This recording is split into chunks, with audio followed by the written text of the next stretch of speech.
Chilling tales for dark nights.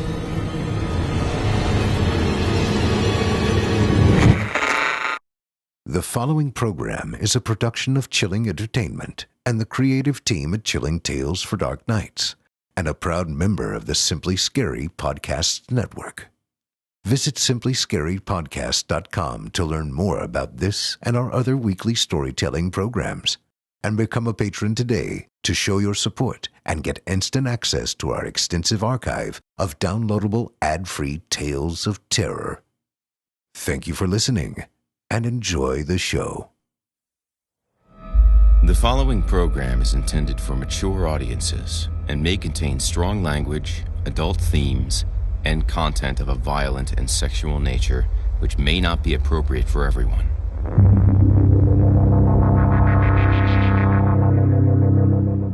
Welcome, listener, to the horror hill. If it's the darkness you seek, you won't be disappointed. I'm your host, Jason Hill, and it's time for our appointment. In this place, there is no sun, and nightmares do come true. Here, instead of shadow falling, the shadows follow you. Consider getting comfortable before the air grows colder. Prepare yourself, if you dare. Come, inch a little closer. If darkness is what you're after, seek no more, your search is through. You haven't found the darkness, traveler. The darkness has found you.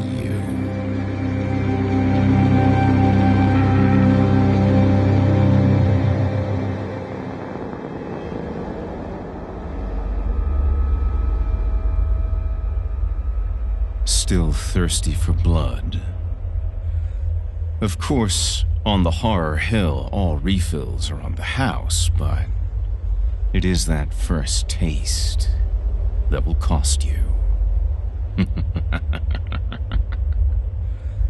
If you're tuning in for the first time, I highly encourage you to listen to last week's episode for chapters 1 through 5 before sinking your teeth into tonight's offering. For those of you who've already partaken, well, far be it from me to keep you waiting. And now, from author Drew Stepek, I give you chapters 6 through chapters 10 and the continuation of Knuckle Supper.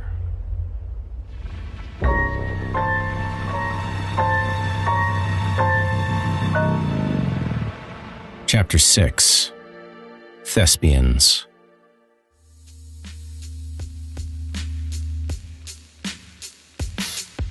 Bate pulled a shot of her blood out of her backpack. "Here," she said, handing me a container. A SpongeBob sippy cup. Sorry, the only way I could figure out how to get it here without dumping it everywhere in my backpack. Reluctantly, I took the shot. "Okay, Bate," I said, tapping the brass werewolf knocker against the heavily weathered blackwood door. "This guy is a little weird." I gripped tightly to the heavy duffel bag filled with smack. "Weird how?" She wiped her nose on her sleeve, dragging the front of her hair out of her face as she pulled her arm away. "How much weirder can he be than the rest of the losers you've introduced me to?" She blew at the strand of hair in an attempt to get it to return to the rest of her messy mop. I had no right to say anyone was unkempt, but yeah, Bate was pretty much a pig. "Just be quiet until he gets the chance to pick up your scent. I'm sure he'll like you. As far as people like us go, he's very tame." "Okay, what's his name?" She crossed her eyes. The lock of hair was now sticking straight out from her face.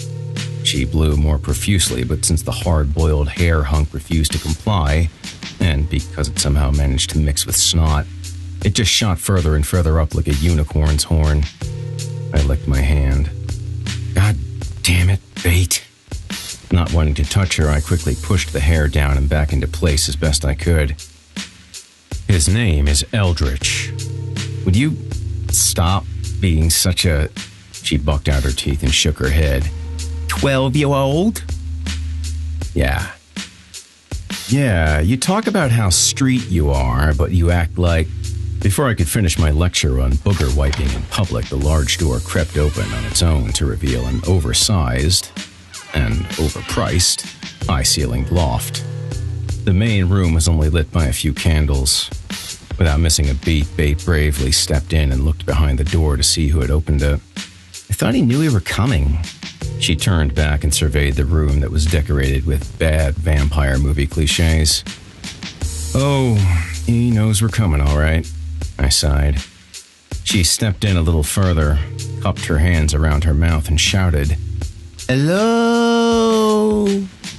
Her voice, combined with lame goth music, echoed and bounced off the cathedral ceilings. I put my hand over my mouth. "Shut up. Go sit over there." I pointed across the room to an area of red Victorian couches. Frustrated, she stomped across the hardwood floor of the loft to the couches like a brat whose mother wouldn't buy her a pack of gummy bears while waiting in line at the supermarket. Being the megalomaniac that he was, Eldritch had his acting sizzle reel playing on several TVs that were framed and set up like magic mirrors around the room. The reel was synced on all the TVs. It pathetically showed him acting in bit parts, intermixed with him playing with swords, shooting fireballs from his eyes, and vigilantly overlooking Los Angeles from the tops of old, Gothic buildings. Feeling a migraine developing, I massaged my temples as I walked over to the spiral marble staircase leading to the master's suite. "Eldritch!" I called up the stairs. "It's RJ." I looked back at Bate, who, in the 10 seconds that I wasn't scolding her, had managed to make her way across the room to a large structure that was covered by an embroidered scarlet velvet drape. She bent over and lifted the drape in a half-assed attempt to see what was hidden underneath. I clapped my hands and hissed, "Get back on the couch." Startled, she dropped the drape and returned to her upright position. Shooting knives at me with her stare, she mouthed, "What?" I pointed back to the couch, this time snapping my fingers to show authority. She decided to give me the finger. How this little shit wasn't killed by a pimp or a John was mind-numbing. Just then, the music in the room intensified at the crescendo before the chorus. Hundreds of candles flared up around the room. Startled by a living human shrine that lit up last in the corner, Bate scurried back to the couch and sat up straight. Knowing the curtain had been lifted and the show was about to begin, I followed her lead and plopped myself onto the couch next to her. She pointed to the lethargic body in the corner. "What is that?" she whispered. "Just shut up and watch."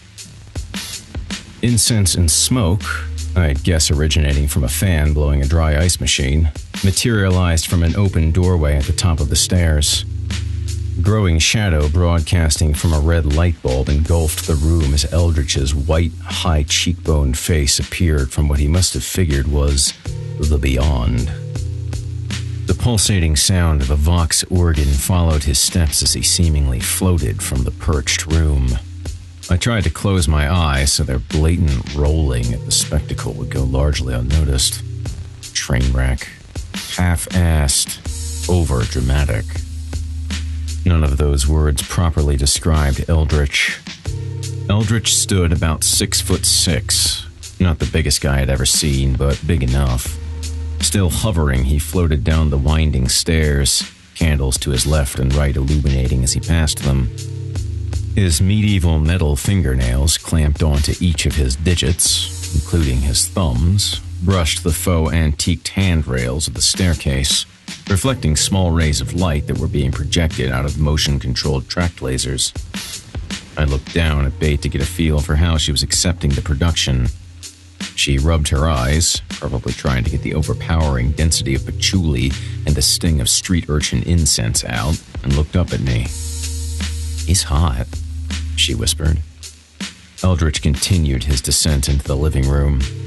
Over his shoulders was a coat made from a white wolf that puffed up so that the eyes of the dead animal covered his own. The only thing not covered on his face was his jaw and carved chin line. Almost in tempo with the music, he smirked, dragging his tongue across his metallic fangs. The front of the fur opened to reveal every bony protrusion and muscle on his lanky but carved torso and waist. Just below his hip bones, he wore a pair of skin-tight leather pants that looked aged enough to be an auction item from Jim Morrison's estate. But I figured they came from the Jim Morrison collection at an Armani exchange.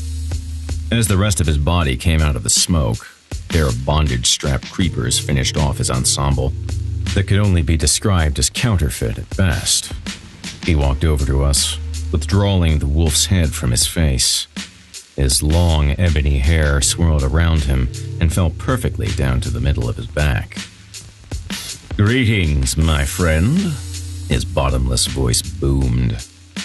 I stood up as he reached us, kicking Bait to do the same. She seemed to be under a spell, fixated on his greasy pecs. While she ascended slowly, her head barely reached Eldritch's abdomen.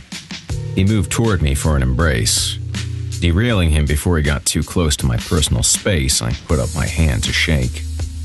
Dumbfounded, but used to the treatment, Eldritch grabbed my hand. Rather than bringing me in for a full European-style reception, he settled for the less touchy, chest-to-chest bump. I didn't find it too disrespectful. After all, I just sat through a spectacle that combined the resurrection of Christ with the Rocky Horror Picture Show.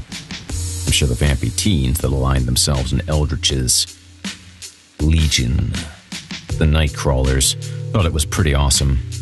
I knew better. I was there at least once a month, and this was the first time I'd ever seen that particular production. Eldritch turned his attention to Bait, who was still enchanted by his theatrics. "And this must be the young damsel you spoke of?" With one clawed hand, he lifted her chin, and with his other hand, he brought her down-turned hand upward. He bent over and kissed it. Controlling her like a marionette, he brushed her hand down his makeup-emphasized cheekbone and pulled her close. Lifting her so her ear was close to his mouth, he whispered, "Are you the trick or the treat?" Bates' eyes rolled back and her mouth panted. "Jesus, come on!" I grabbed Bates' arm and dragged her close to me. "What the fuck, dude?" I yelled, trying to stabilize Bait as she stumbled back to her feet. "She's got fucking snot in her hair." "Why are you so mean?" she shrieked, pulling from my grip. "I'm pretty, RJ." She kicked her foot up and back and pulled off her horseshoe. Then she started thumping away at my crotch with it. Joke was on her. I invested in a cup immediately after I told her she could move in. As if I needed Eldritch's help to fend off a 100-pound when soaking wet little girl, he heroically came to my rescue by tranquilly placing his hand on her shoulder, his signature spellbinder. He lit a clove cigarette that materialized out of nowhere in his mouth. "It is nothing to fight about, young temptress. Sir RJ is simply marking his territory." Bait calmed and returned the shoe to her foot. I rolled my head back and closed my eyes. The combination of smoke, red lights, incense, and overall gayness were making my head throb more. I exhaled as much of the bullshit in the room as I could and bounced my head back into position. First, I looked down at Bait. "Calm the fuck down, please. I'm sorry that I don't get excited when a grown man makes sexy talk with a little girl." Then I proceeded to Eldritch, towered over me. "As for you, can we get down to business here? This isn't a casting call for your next wannabe victim, dude." Eldritch stood his ground, snarling with his steel fangs. Not really wanting to have the guy rip me in half, I turned away from his stare and looked down at Bait. In an attempt to look threatening, she snarled as she pawed at me. She looked more like a kitten, batting at a moth than any creature from the streets of Los Angeles.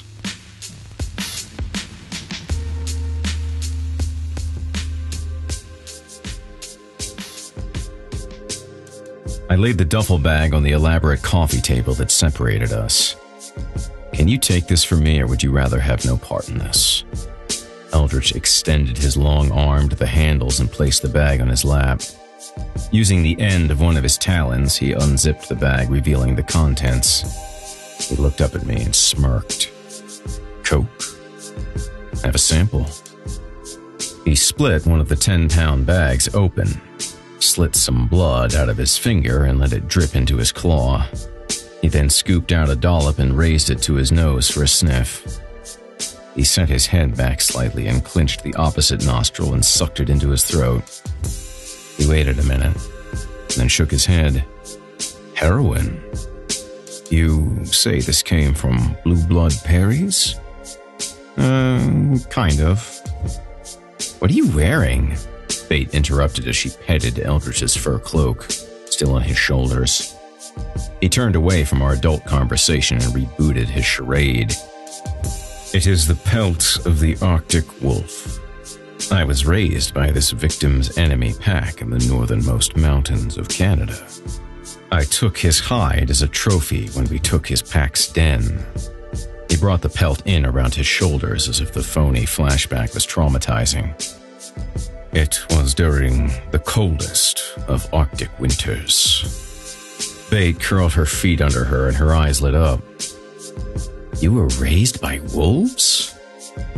Some say I'm part lichen, he boasted. No one has ever said that, Eldritch. Ever. Bate put her finger to her lips and faintly shushed me. She stroked the fake pelt and sang out the word, lichen. I didn't have the heart to take away her excitement. Truth be told, Eldritch was born and raised in a cabin outside of Duluth. He moved to LA to become an actor.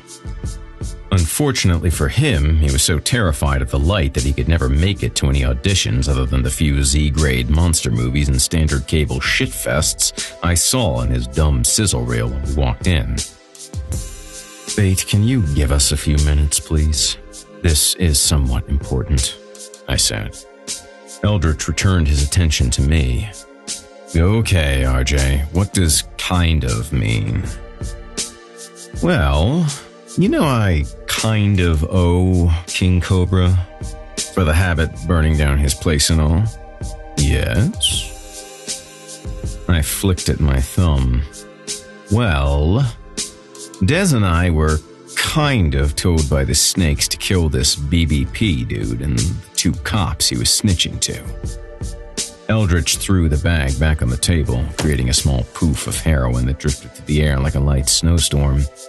He crossed his legs tightly, placed his elbow on his knee and his face in his hand. He scratched at his right cheekbone with his index claw, smearing some of his makeup. So, I assume this pillaged bag of heroin was supposed to go to the battlesnakes after you disposed of the snitch? Are you telling me that you and your comrade Des have decided to stiff them? Have you gone mad, man? It's not what you think, Eldritch, I assured him as I attempted to catch some of the smack floating around the air on my tongue. They have no idea this BBP jackass was asking for heroin from the pigs instead of coke. Here is a question, RJ. Why would a BBP be getting so much?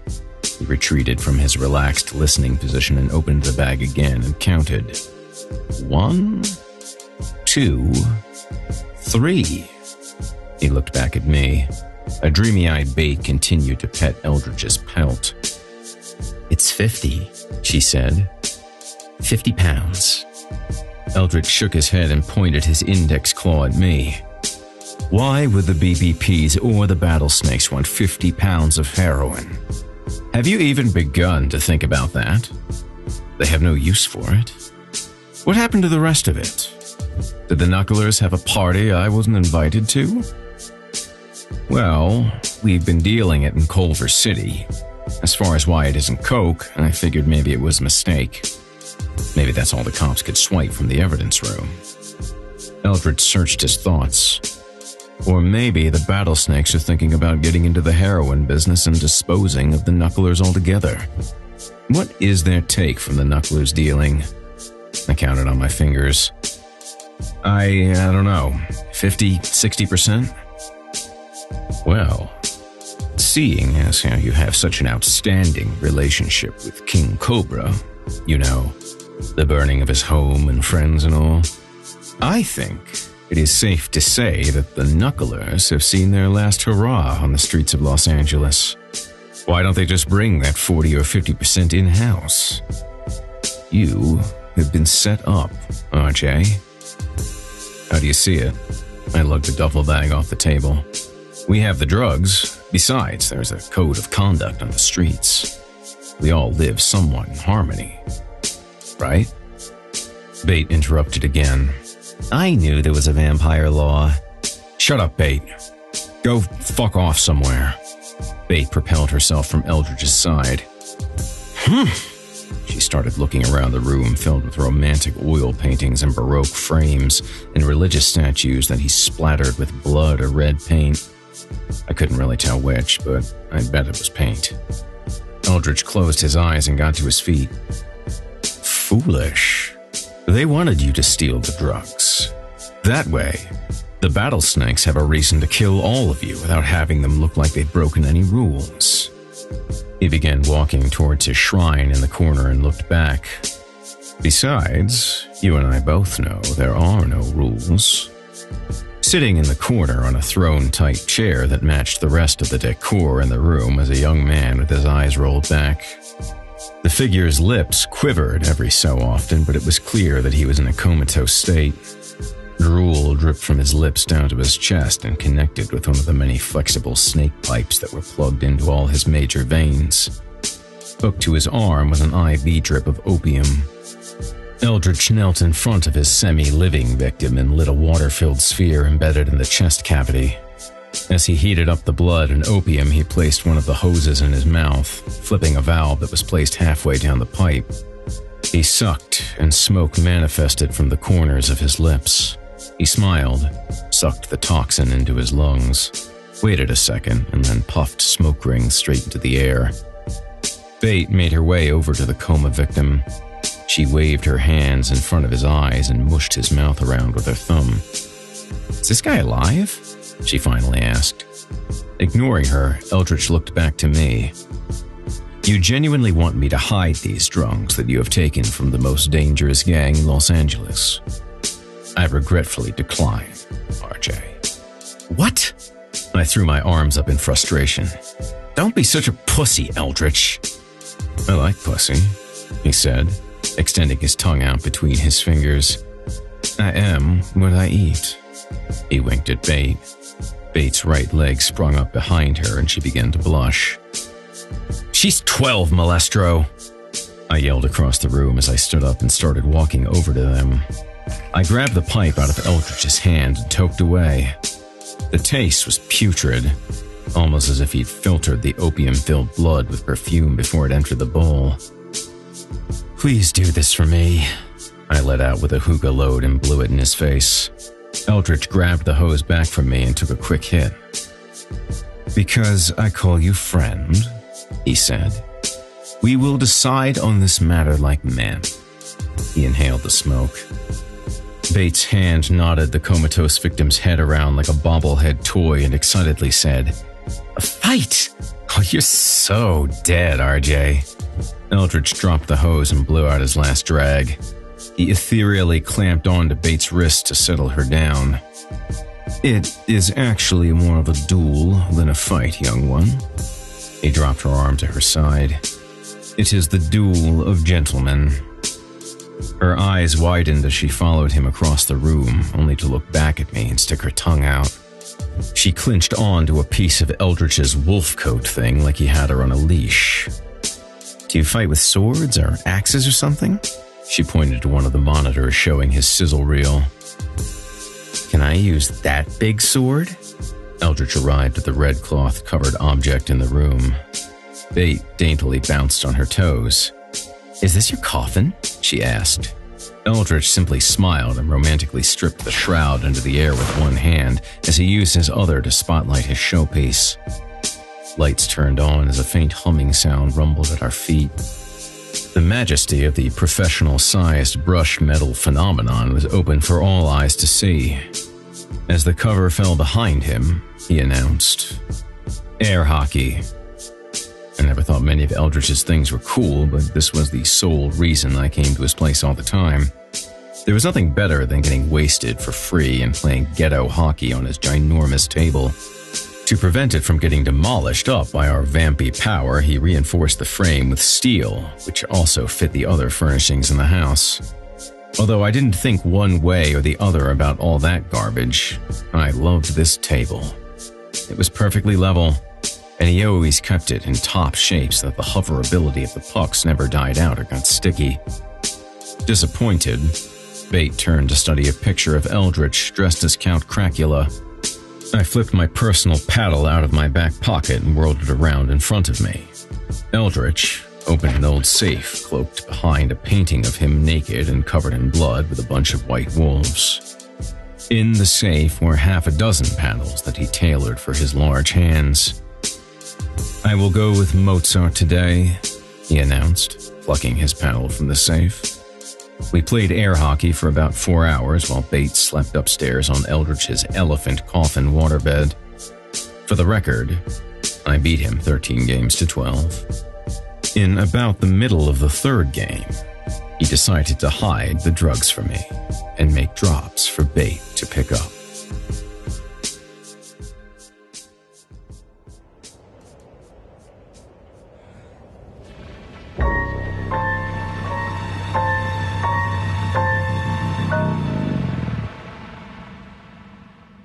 Chapter 7.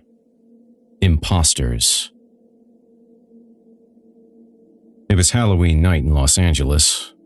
Contrary to popular belief, it got really fall-like that year. The leaves changed color and the wind picked up on most nights. So much so that thick tree limbs lined the streets. It never made for a solid sewage system during rainy winters because most of the shit filled the drains, causing neighborhood flooding everywhere. From what I read and had seen on TV and the internet, I only guessed what winter and fall were like in the rest of the world. I'd never seen real snow, and despite my physical aversion to sun and heat, I hated the cold. My body was always cold enough for me. Bate had been staying with me for around 4 months, and although the plan was to have her lead Johns back to my place, it didn't end up that way. I tried to justify her being alive, saying that she had become quite a housekeeper. In all reality, her version of upkeep in labor involved running a vacuum across the hardwood floors only long enough to carelessly chip and scratch them. It was hardly worthy of room and board. But she was doing her part with the stolen drugs. She had become a solid go-between, and her involvement seemingly kept us off the Battlesnake's radar. Des didn't see the point of her being able to breathe another day at all. As the antagonism grew between them, the questions about her relevance increased and drove Des and me further apart. Beyond anything else, he was pissed off that I never asked him to stay with me unless he was too faded to get out before daylight rolled around. I truly felt bad because, well, after all, he was like a brother to me. However, what didn't seem to register with him was that Bate was a brittle human girl living on the streets. He, on the other hand, was this otherworldly street hustler who always managed to land on his feet, especially when killing to get ahead was involved. I was only worried about Des surviving when he was first jumped in. After that, he seemed fine once off the rat blood and on his own. As for Halloween, I guess I didn't have the right to comment on the holiday much at all because I never remembered being a kid. But I never liked Halloween. It wasn't as much about me getting angry about a bunch of punk asses around the world mocking my disease as much as it was the spectacle of Halloween in Hollywood. However, it didn't irritate me as much as the holiday being hijacked by adults. When did little girls dressing as princesses become abused porn stars dressed as drunken whores? Chances were pretty good that I would never have to answer the door to a gaggle of kids to give them candy, because they didn't trick or treat in my neighborhood anyway. Seeing how I lived in a predominantly Orthodox Jewish area, Halloween was frowned upon. Besides, for all intents and purposes, I was a serial killer, so it was better they just stayed away. I had enough stupid kids in my life. The Jewish version of Halloween in my area was called Purim, and it took place in mid-March. When it rolled around yearly, it was less about dressing as box office superheroes, demons, wizards, and vamps, and more about them celebrating their religion. Sure, it always involved getting wasted, dressing up and feasting, but I always likened it more to Mardi Gras. I was never sure if it was a recognized part of the Jewish holiday calendar because it seemed unorthodox. I saw the conventional Jewish people more like vampires than Christians because of their strict adherence to the following of the Shabbat from sundown on Friday to sundown on Saturday, their closeness with their family, and their overall demeanor. The Orthodox traditions, for the most part, generated internally, and to some extent, so are vampire gang traditions. Fact: our existence depends on drugs and blood. Also a fact: their existence is based on their spirituality. Although I would never consider a religion a gang, they still follow a pack system much like we do. The most obvious comparison would be that you can't make someone an Orthodox Jew. Marrying an outsider is considerably frowned upon. With us, we can't bite someone's neck and make them vamp out. Which brings us back to Bait. She doesn't belong. Not so much that it's a private club or that we think we're too good for her. She just didn't belong.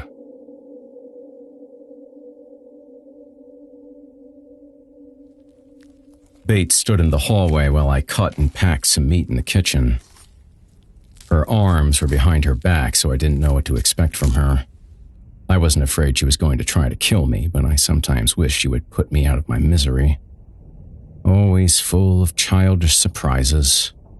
The end result, more often than not, turned out to be something preposterous, like a friendship bracelet.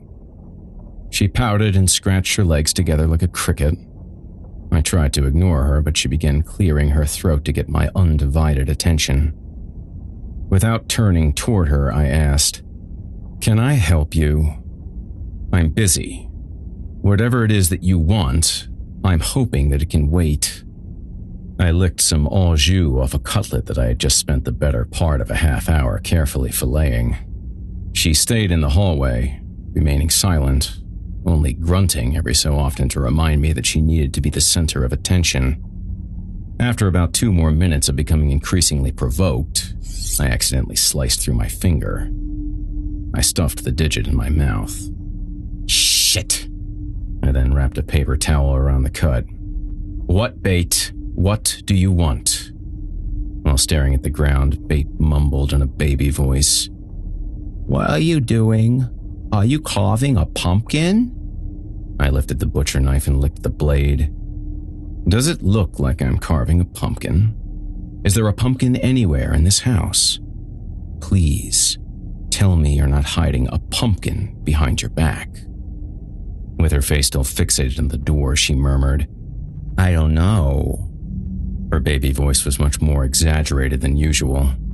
Somehow, between when I spoke to her earlier that day and this conversation, she had managed to develop several speech disorders, including those of, but not limited to, Porky Pig, Elmer Fudd, and Daffy Duck. When anyone, namely a 12-year-old, replaces an R with a W, it's enough to drive any parent to homicide. "What do you mean, I don't know?" She rubbed her nose on her shoulder, as not to reveal the mind-bending secret concealed behind her back. I dropped the knife on the counter, to which she curled a slight smirk out of the corner of her dopey mouth. The pale motes that surrounded her freckles went flush. Unbeknownst to her, I put down the knife not because she had won the war, but because I was afraid she might lose her life if she continued. "What, Bait, what in the hell do you want?" She pulled out one of her arms from behind her back.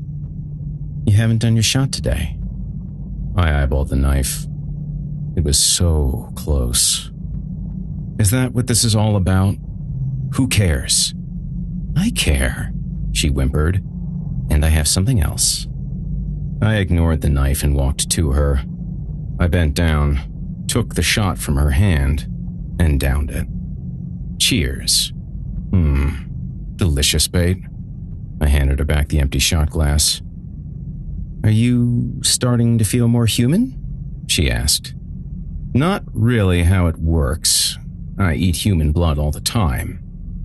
Truth be told, her blood was becoming a cleansing addition to my days, but comparing it to a regular person drinking water or juicing would be a stretch. Even if it was just a thirst quencher, it was a good one. So, what's the big to-do? What's the other secret? She wiped her nose on her sleeve. It's just, let's have it, Bait, I insisted, wanting desperately to get back to chopping meat. Today is my birthday. First of all, enough with the baby talk. Secondly, happy birthday. You're what, 14 or something today? I never celebrated my birthday because, frankly, I never had any idea when I was born. If you can even call how I ended up walking around being born. Maybe I was the result of some experiment where a redneck fucked a raccoon. I'm 13. Your birthday is on Halloween. That's cool, I suppose. Do you want some candy or something?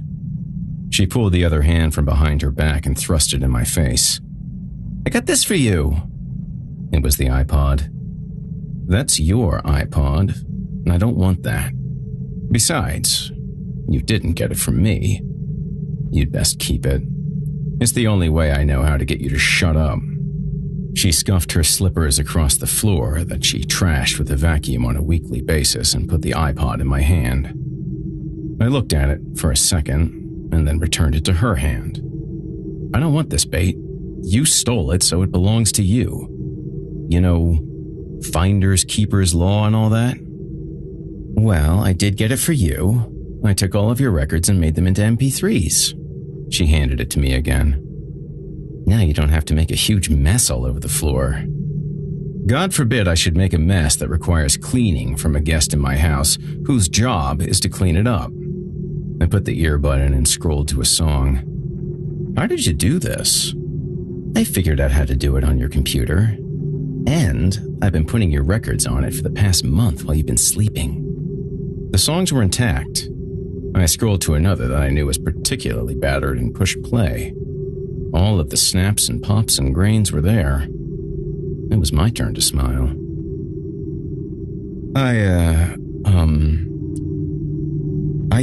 I don't know what to say.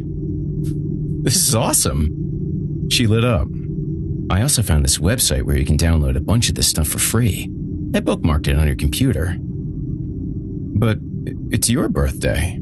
I fumbled around in my back pockets, hoping to find some money. Instead, I found a losing lottery scratcher and, for some weird reason, a guitar pick. I couldn't for the life of me remember where I got it. I had no use for it. I never learned to play the guitar, so I guess the victim I got the jeans from was a rad hatchet dude. Coming up empty, I fixated into her eyes, trying to figure out what she wanted in return. She wasn't as easy to read as I thought. I don't really have anything to give you. I'm sorry. I took this. From under her shirt, she pulled out a necklace she'd made from my favorite titanium 45 adapter and a piece of string that I used to securely wrap my meat after I covered it in paper grocery bags. I should have been pissed because I hated using the yellow plastic inserts, but rather than act ungrateful, I realized that I had no use for it any longer. That's super cool. Is there anything else you want? I asked, not expecting anything more. I was suddenly preoccupied with my new toy. She had not only transferred all my 45s, including the B-sides, onto the iPod, but she also found all the cover art for the records and put them all in by name and categorized the singles by bands. I later realized that the iPod does all that shit automatically, but it seemed like a big deal at the time. Seriously, anything you want. For a third time, she reached behind her back and pulled out a crumpled page from the LA Weekly and handed it to me. Not automatically noticing the advertisement that she circled with a marker, I studied the ad. The entire page was filled with commercials for medical marijuana, escort services, and strip clubs. Seeing how vampires can't read minds, the first ignorant thing that came out of my mouth was, I think you need to be 18 to work at a strip club. Not 12. She corrected me. 13. Right. You're still too young. Not that. She came up to the page and pointed to the ad she circled. This. I closed my eyes and exhaled. I didn't want to disappoint her after all the trouble she went through, but it was asking more than I wanted to give. I can't do this, I stammered. She tapped her index finger up and down on the newsprint. I read the ad again. Club Thirst presents the first annual Vampire Samhain Ball. Goth, fetish, dark wave, industrial. Surrounded by a frame of skulls, there was a picture of a romantic-looking vampire peering over the shoulder of a woman wearing a Victorian dress. His fangs dripped with blood, and he was winking to all the suckers who read the ad. $40 fucking dollars, I yelled, reading the small print located at the bottom of the page. Are you kidding me? Come on, RJ, she pleaded. It's my birthday, and I gave you a cool gift. Besides, I know I can get in. I was told they don't card people. No, these places bug the shit out of me. Besides, Halloween night will just be that much worse than any other stupid night. She got on her knees and placed her hands together as if she were praying. Pretty please. Look, she said, pointing to another part of the ad. $1 blood shooters. I couldn't bear to read another word in the ad. I'll bet that it's either a Bloody Mary in a shot glass or grenadine and booze in a test tube. Please give it a chance. I want to see real vampires. I crumpled up the page and threw it at her nose. Real vampires are me. The ad clung on to the white dyed streak in the front of her hair like Velcro. She swatted it away. How many times do I have to tell you that I am a real vampire? But I want to see more vampires like Eldritch. You know, romantic and clean. Thankfully, the phone rang. I sniffed my armpit on my way to pick it up. I was clean, wasn't I? I answered the phone, happy to escape the current conversation. Hello? Hey, RJ, it's Tahoe. What are you doing for Halloween? Want to go kill people? I went back to avoiding eye contact with Bait. I knew she was back to her forgotten birthday moping. Don't really feel like killing or going out at all. I hate Halloween. Like a girl left dateless on Valentine's Day, I usually stayed in. Instead of a love story and a pint of ice cream, however, I usually had some microwaved blood and heroin. Maybe I'd watch a horror movie. Bait started tugging on my shirt, and for some unlikely reason, or maybe guilt because she had given me such a thoughtful gift, I gave in. God damn it. I'm thinking about going to this stupid club in Hollywood called Club Thirst. I heard whatever Tahoe had in his mouth spit across the room. You're kidding, right? Unfortunately, no. Bait has some desire to see what real vampires are like. You dummy, RJ. That's that stupid place where your butt buddy Eldritch recruits members for the night crawlers. I covered the phone and signaled for Bait to get ready. She chirped away, delighted, kicking the newspaper page in front of her. She banged her hands on the wall like she was a drill sergeant waking up a bunch of recruits at boot camp. Halfway down the hall, she lost her balance and slipped on the floor that remained unmopped. She bounced back up as quickly as she hit the floor and crawled into the bathroom. You're kidding me, Tahoe. I shit you not. I thought he picked those kids up off the street at the mall. No way, bro, Tahoe said. Once he convinces them he's the real deal, he brings them back to his place. He either hooks them up to that hookah thing or he has them to be his slaves. Trying to trick the big ox, I injected, You want to come with us? Oh, fuck no. Then don't tell anyone I'm going. Bait hasn't gotten us any victims yet, and I'm sure you know better than me that the shit talking about my leadership is running rampant. That's actually why I called. Des has been talking a lot of smack. What's he saying? And stop talking with your mouth full of food? It's all his chest pounding about the money he and the Desians are bringing in with the Battlesnake's heroin and Culver. Really? Just a second.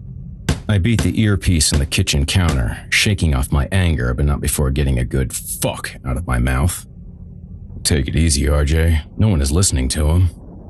It's not that. If he has the balls to talk shit about me to you guys, how long is it going to be before he slips to someone else? How long before he confides in his good pal Copperhead and lets everyone know what we're doing? Jesus. Why doesn't that scrawny little bitch just start his own gang with those idiot followers of his and the battle fakes? Like I said, no one's listening. Not the point, Tahoe. Well, why are you taking the kid to a club tonight? Man, I think she's cool and all, but it's her fucking birthday, dude. I hung up the phone only to be sprayed from behind. I turned around and saw Bate holding a blood drop-shaped glass bottle. I wiped the liquid off my neck. Ugh, what is this? It smells rancid. She read me the bottle.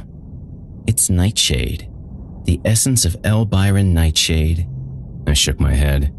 She rubbed her thumb on the bottle. He's that hot vampire from the Nightshade series. I snatched the bottle out of her hand and smelled the syrup she violated me with. The red bottle had a pyramid spike wristband around the neck, and the product name was written in Gothic typeface. In the center, on the back, was the silhouette of the same messy-haired asshole that I kidded Des about on the Samsung fire escape. I gagged. Oh God. It smells like ass in a Fish concert. I smell like a stinky, rotten hippie. I felt the stench coming out of all my pores as it stung my nose like I was snorting a line of bees. Bate grabbed the bottle back and put it in her pocket. I like it. It's what all the vampires wear.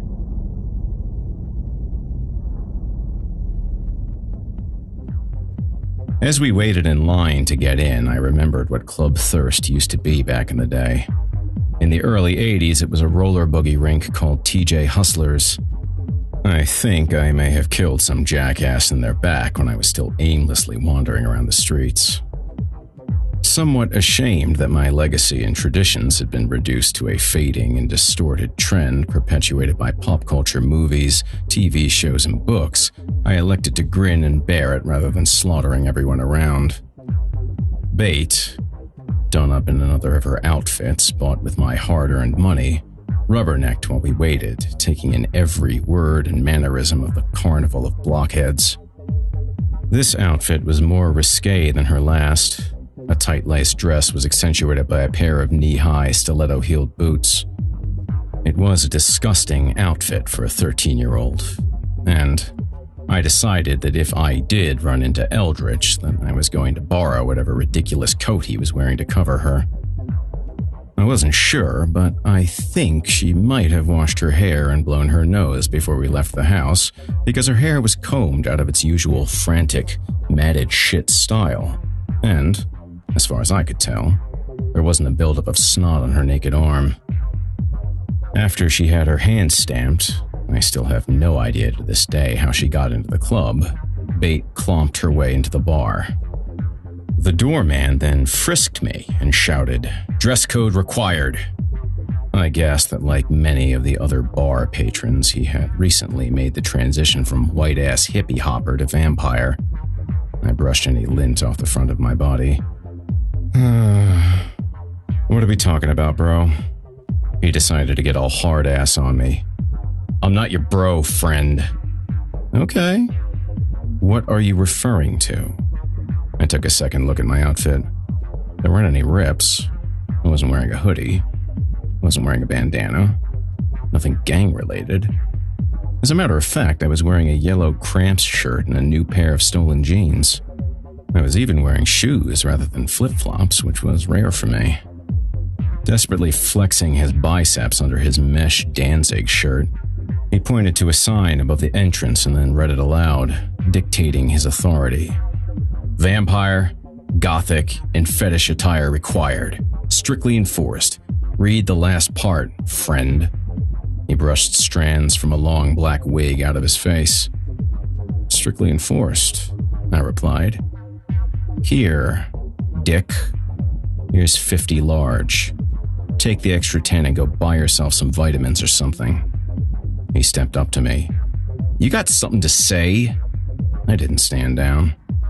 How do you know what a vampire dresses like, you troglodyte? Probably not knowing what troglodyte meant, he opted to grab my shirt by the collar. He then backed up his fist to punch me or scare me or something. I shook him off as a voice from behind him called out, Hey, Mizuko, boss wants to see you. Being the tough guy that he was, the doorman went in for a punch but retracted by saying, Psych. Before the pop reached my jaw, he flattened his palm as if to instruct me to talk to the hand. You're lucky this time, faggot, he added, snatching the $50 out of my hand. To his dismay, no one in the long line behind me was cheering him on. Even those fakes realized what a douche he was. I was going to remember that name. Mizuko. And the stench of chili cheese fries that accompanied it. The other bouncer relieved him and stamped my hand. Don't worry about him, he assured me with a pat on the back. Zuko gets all roid-raged sometimes. I patted him back and winked. Shocker. Yeah, have a good time, mate. He handed me some plastic fangs. This will help your costume. Thanks. I unwrapped the novelty teeth, put them in my mouth, and then grabbed a pair of earplugs out of my pockets. The music was clearly too damn loud for my delicate ears. The edges of the bridge of the teeth cut into my gums, and almost instantly my mouth filled with spit.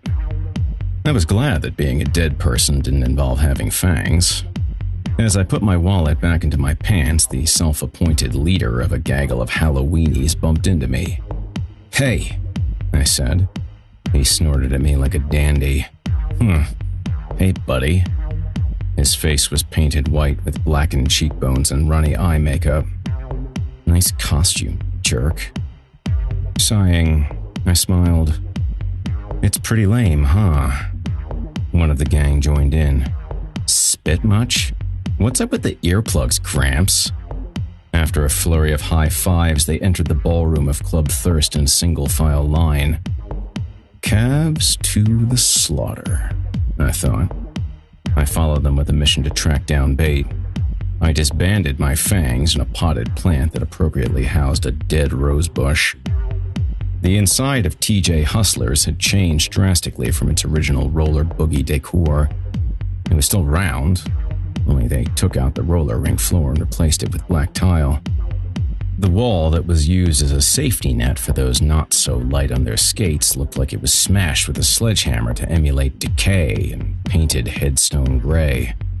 The seats, which I imagined used to be the plastic side-by-side seating that surrounded the rink behind the walls, were torn out and replaced by tables and chairs that matched the re-envisioned spurious design. On both sides of the room, where the snack bars and video games used to be, there were now 2 bars. They served up fake absinthe and vodka cranberries. TJ Hustlers, I thought. God, was that a great name? Instead of shooting the duck, the dance moves of the week were something recycled from another 80s staple. Dead Can Dance. The new abomination dance combined washing windows, changing the light bulb, and being stuck in a coffin. It was all so mundane that I wanted to plow through the clones doing the gorilla, but I remembered it wasn't my day. Killing some wannabes who had no idea who or what they wanted to be other than what they were told wasn't in my cards. I scanned the club through a sea of fucktards and saw Bait already dancing with some idiot. Unlike the more traditional camp and trampers, he was rolling in the newer breed regalia. He was a brooding young cover boy with a pompadour tuft. His dark eyes looked like they were ready to burst into tears at any moment, but his confident arrogance said he could handle his demons. I looked at his shirt, strategically ripped and bleached, convinced that it wouldn't fit around my thigh. Tying up the outfit was a pair of nicely pressed pinstripe suit pants. "It's almost Sunday," a flamboyant kid yelled into my ear. I'm going to be up all night. I'm totally rolling my ass off. He fanned himself with his hands. His fluffy black hair stuck to his face that was smeared from a horrible dye job. I was probably the only one in the club without black hair. My hair was shit short and dirty blonde. I looked like no one in The Cure, past or present. Me too, said a bigger gal in a corset who fought against the rhythm of the song blaring on the sound system. It was difficult to tell if she had no sense of timing or if it was as simple as she was on so much E that her mind was playing a completely different tune altogether. If that was the case, I'm sure the song sucked. Giggling echoed from across the room. My attention returned to Bate, as I was sure she was the perfect outsider for this tribe to team up on and mock. I was correct. Unbeknownst to her, a bunch of them, including the dreamy doofus she was dancing with, encircled her on the dance floor as she robotically powered her way through one tween-absorbed hip-hop dance after another. Was she really a hooker? It was truly pathetic. I figured I'd let it continue a bit longer, to teach her a lesson, as if she didn't already know how mean people were from her single day of junior high. I cautiously walked toward her spotlight dance. As I was about to terminate the spectacle, however, I was stopped in my tracks by the reverberating sound of a finger snap. Without questioning the source, the crowd dispersed as Bate continued her stomping Running Man that wouldn't have been acceptable if it were performed as a joke to show how dumb white people are in a sitcom. Behind Bate, on an elevated table, was the source of the snap. Eldritch. He glanced at me as his talons tickled the arms of the catbird seat he aloofly fell into. I nodded at him and he nodded back, letting me know that he had everything under control. As soon as I was reassured that he had Bates' back, pretty boy Johnny Darko crept up behind and tripped her. Quickly, before either Eldritch or I could have swallowed the guy up, he made his way over to the bar. Not to be easily defeated by the embarrassment of busting ass or by the pointing and giggling whispers of the dead-for-the-weekend USC students, she tromped up behind him and grabbed his gelled hair. She slammed him into the bar. "What the fuck, asshole?" His stomach smashed into a tray full of what was almost surely the alchemistic blood shooter I had read about in the modern Necronomicon known as the LA Weekly. With his perfectly messed hair filled with plastic test tube shards, he lashed back, sweeping her leg a second time, sending her back to the floor. I didn't hesitate. I made my way over to the scene, bumping off of the girls spinning to the latest darkwave dreck that DJ Destitute spun on the wheels of Surreal. I picked Bate off the ground. She was about to burst into tears. "I thought he liked me." "It's cool, Bate. That guy's an asshole." Johnny Darko spat bar drippings in my ear. "Who you calling asshole, old man?" Behind him was a gang of his own deciding to take a night away from video games and who felt pushing buttons on a controller entitled them to act tough in the real world. My world. I spun Bate behind me. "Let it go, pal," I said. "Yeah, this time," he concluded. "This time. She's just a dumb kid anyway." Bate tried to paw and scratch past me with her painted black press-on nails. "I'm not a kid, motherfucker. Kill him, RJ. Show him what you're really like." I pulled her back to me and cupped my hand over her mouth. "Giddy up, boys. Nothing to see here." They turned as instructed and Johnny dismissed us with a flutter of his hand. "Dumb," he said. "Have you had enough, Bate?" "You were right, RJ. Can we go home now?" "Yeah." I looked over to Eldritch, nodded at him and then again at Johnny Darko. Eldritch nodded back. It was almost certain that idiot wouldn't be returning to his dorm room early on November 1st to take notes from vampire TV shows in his quest to impress young women with the darkest depths of his soul. His soul was either going to be splashed all over the alley behind the club or become a month-long fixture in Eldritch's veins. Either way, the kid was getting exactly what he deserved. Bate latched onto my arm as we made our way out of the metamorphosed roller skating rink to unauthentic vampire crypt. It wasn't so much that I disliked humans. It was more that I disliked followers who covered themselves in a facade of loneliness because of a fad transmitted in their tiny little brains. Everything I believed was confirmed for bait. These were the same cocksuckers who called her a whore on her first day of junior high school. The only difference was their costumes. They were true monsters.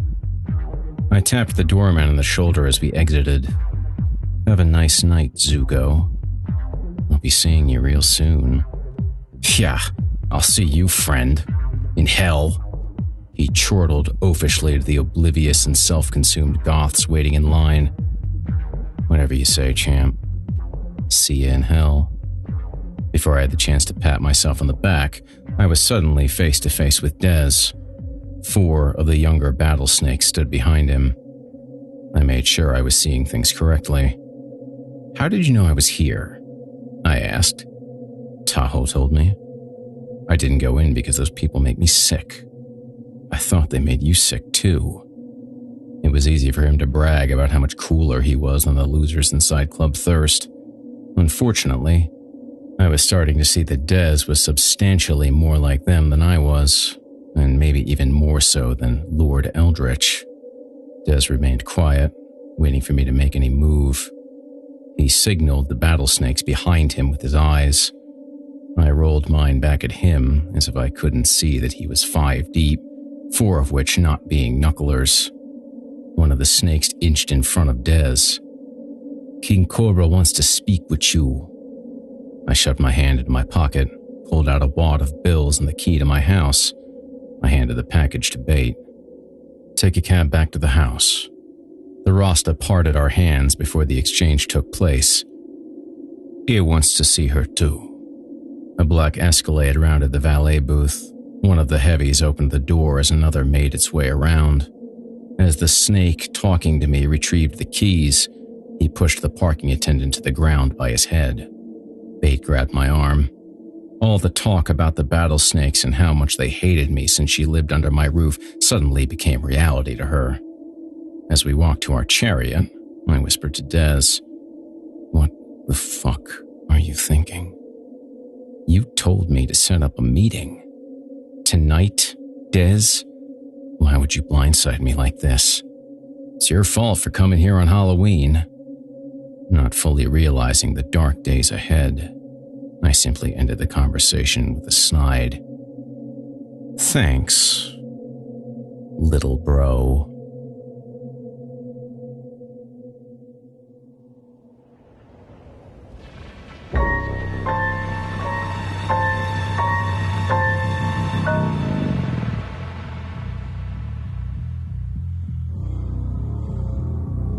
Chapter 8. Serpents.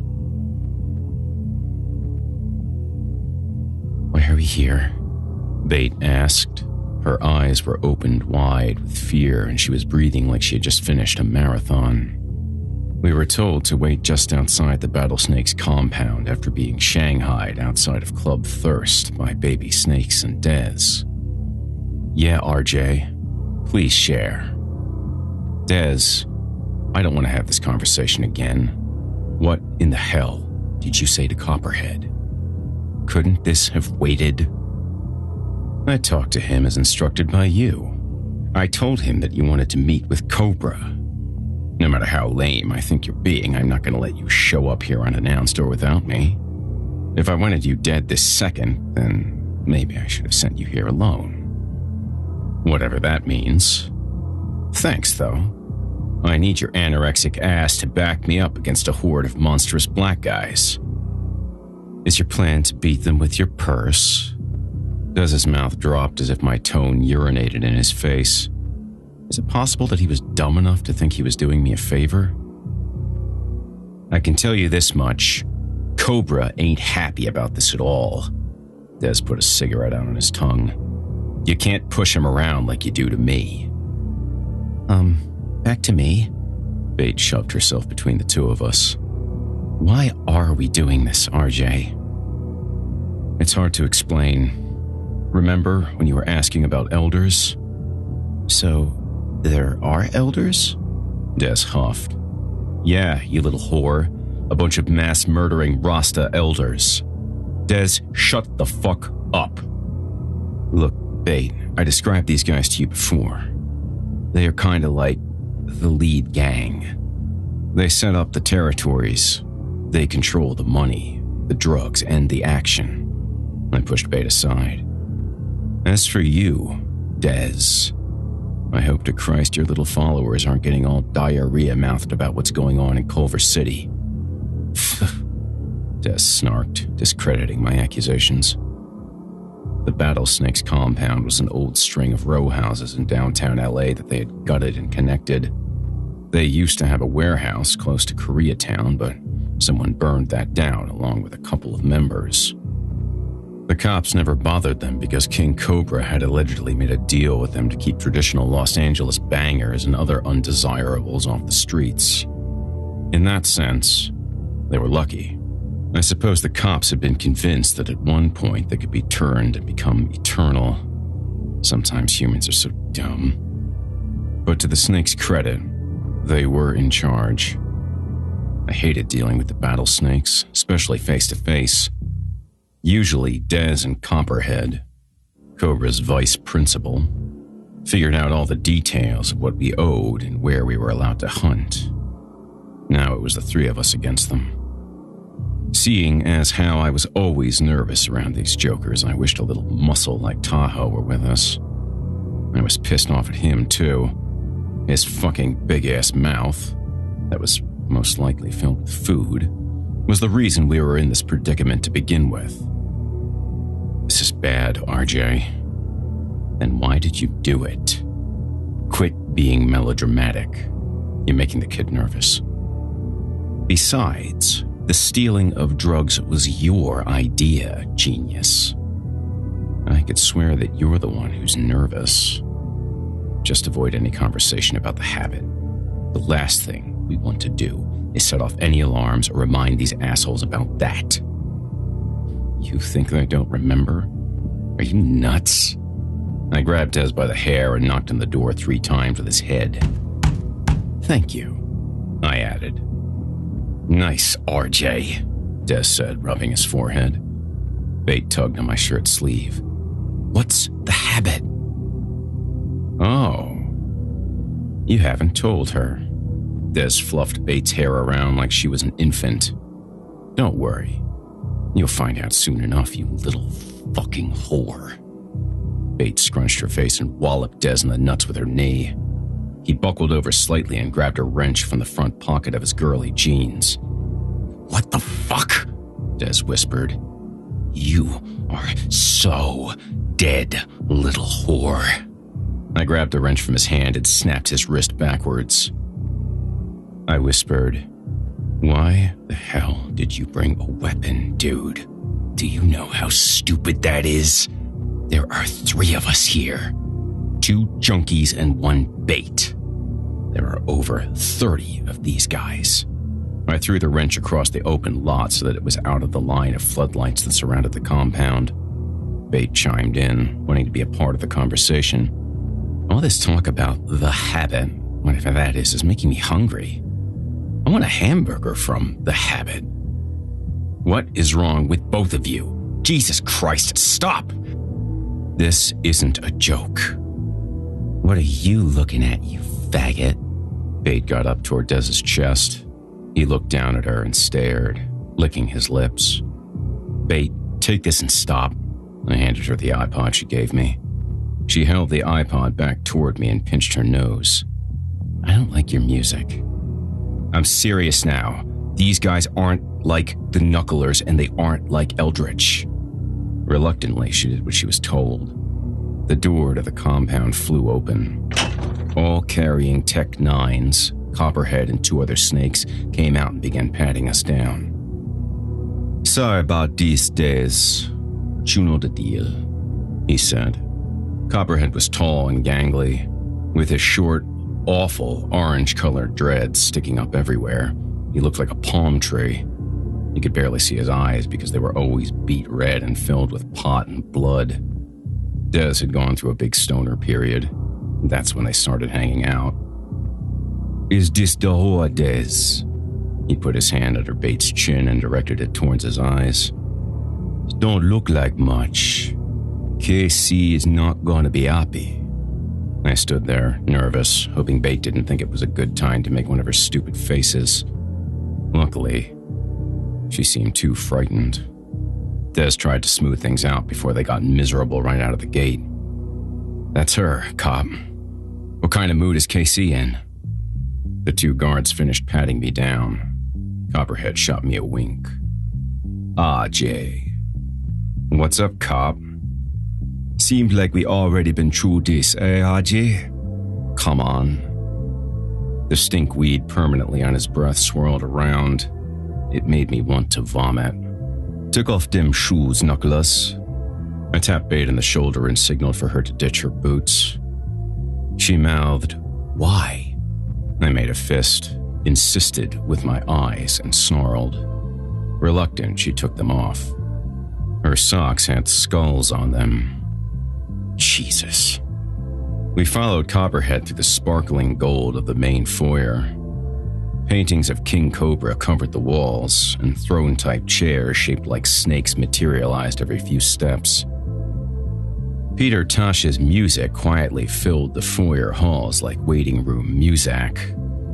Battle snakes, who seemed to get bigger and blacker the further we made it through, whispered to each other and laughed. I made out Knucklers, The Habit, Crackers, and Punk Asses. Yeah, I wasn't loved inside the Battlesnake's compound. We reached the center of two marble staircases that were woven like snakes into the main chamber. Copperhead led us to the very back of the room that looked too big to be inside the compound at all. Only one of the snake henchmen was present. Sit down, King Cobra commanded. We obliged. A massive being, he stood close to 7 feet. He never wore a shirt when I saw him, so he could show off how shredded his body was. If his mind was as big as his body, I'd be much more uncomfortable around him. It seemed obvious to me that anyone that would name a gang Battle Snakes was not the brightest businessman in the world. Then again, I was told he started the gang from scratch in the late 70s. I wouldn't call the guy a visionary, but the Battle Snakes, without a doubt, were the first of their kind. In front of King Cobra was a girl strapped down securely in a steel chair. Her mouth was gagged, and although she tried to flinch loose, it was pretty obvious they had already beaten the resistance out of her.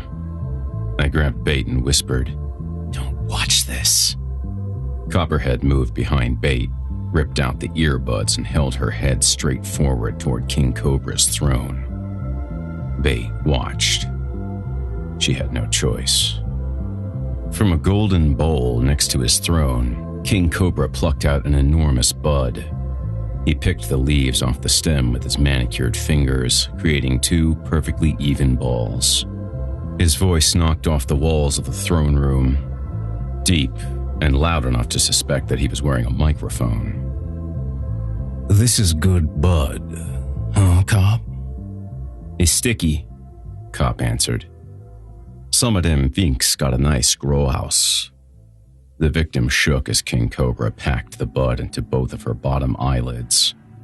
The song Mystic Man by Tosh intensified as Copperhead used a remote control to increase the volume. Cobra sang along. He thought he was a mystic man. He bobbed his head back and forth, his dreads catching the light of the red, yellow, and green track lighting above him. Don't know if the modern vampire's propensity to stage a show was in the lack of blood or if it was tribal. I thought it was dumb. Loudly, he sang, "I don't take no heroin, no, no, no." It was a direct dig at the Knucklers. Sure, he claimed he didn't do anything besides smoking bud, but he sure wasn't afraid to sell those other drugs. Like most criminals who try to justify their actions, Cobra was a hypocrite. The girl in the chair blinked to get the bud out of her eyes that was packed in there so tightly that they looked like the cheeks of a chipmunk filled with nuts. She tried to cry, but the herb blocked her tear ducts. Cobra continued to bob his head, extending the performance, making it more effective than his typical daily bud ritual. From behind his kingly throne, he grabbed a 2-foot glass cylinder. One end of it was comfortably shaped and cushioned to fit flawlessly around his mouth. The other circular end of the pipe was tipped with a sharp steel blade. Without losing the rhythm of Tosh, he brought the modified bong up behind his head and unceremoniously buried it directly into the top of the girl's skull. Bait flinched as blood shot out of the victim's head, covering Cobra's face. Copperhead held her steady as he snickered and blew smoke from his nostrils into her eyes. King Cobra, still dancing with himself, placed his lips inside the mouthpiece and grabbed the girl's neck. Then, from his lap, he produced a blowtorch, fired it up, and sent the flame right into the eyes. Charred blood streamed from the eye but stopped short of dropping on her shoulder because it congealed from the heat and built up like dry cement on her cheeks. The girl's body went into a seizure. Smoke puffed from her sightless sockets as Cobra sucked on the bong. The girl's cornea melted, followed by her iris and then her pupil. The bubbling of the blood in her brain spun out of control in cadence with Tosh. After a giant bong load, Cobra extracted the glass apparatus from his victim's head, creating a slurp and crackle as the suction was released from the skull. Pointing the pipe upward like a bugle, he sucked down all the smoke. The girl's head fell forward, revealing an atrocious gash in her skull. A smoggy twirl of marijuana smoke floated from the noodle hole all the way to the ceiling. Copperhead was using his fingers to try to pry Bates' eyes open as if she were being brainwashed. She was crying, her tears spilling over his fingers. Cobra stood up from his throne, put his arms over his head and kicked the victim's chair over in front of him. Reynolds, as I live and breathe, you got big-ass balls.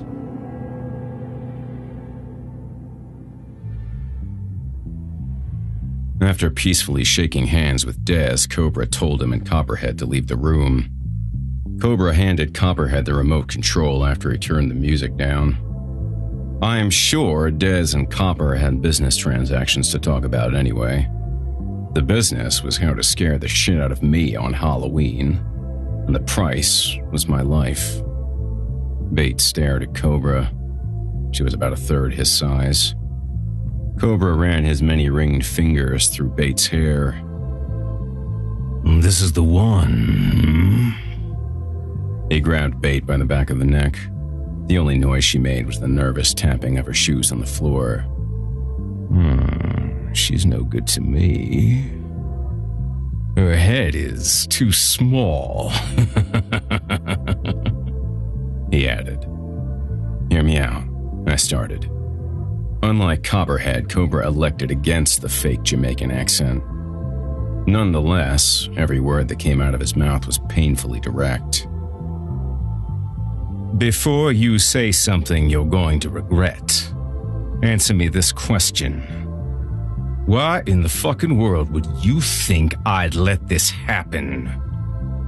Do you know what I lost last time you wanted to bring a little white bitch around? He kicked over my chair and planted his bare foot into my neck. He grappled Bates' head and lifted her up like a moppet. She dangled in the air. Casey, she's just a dumb hooker who's already seen the operation.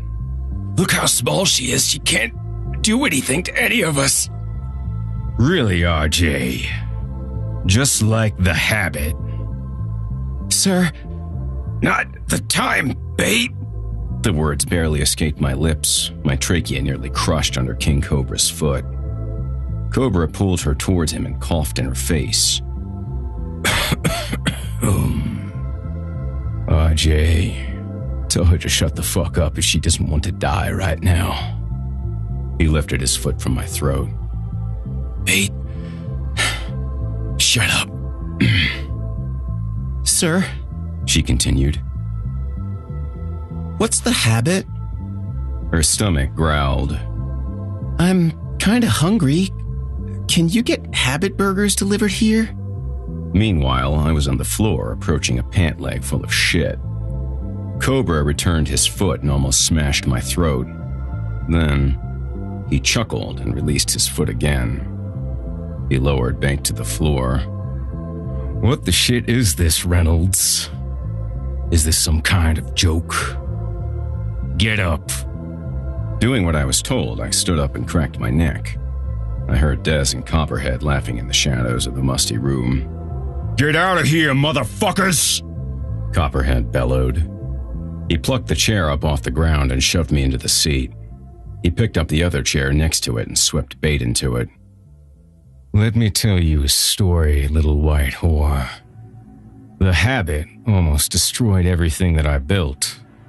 She was another white bitch who my butler friend Reynolds here brought to me just like this. I need help getting my fix, he said. We need a human on our team, he cried. I'm a lazy, junky motherfucking idiot, he pleaded. You know what happened when I allowed this bitch in? She fucking torched my home and killed a bunch of my brothers. What did Reynolds get out of it? A new house. He smacked me in the face. Isn't that what happened, Reynolds?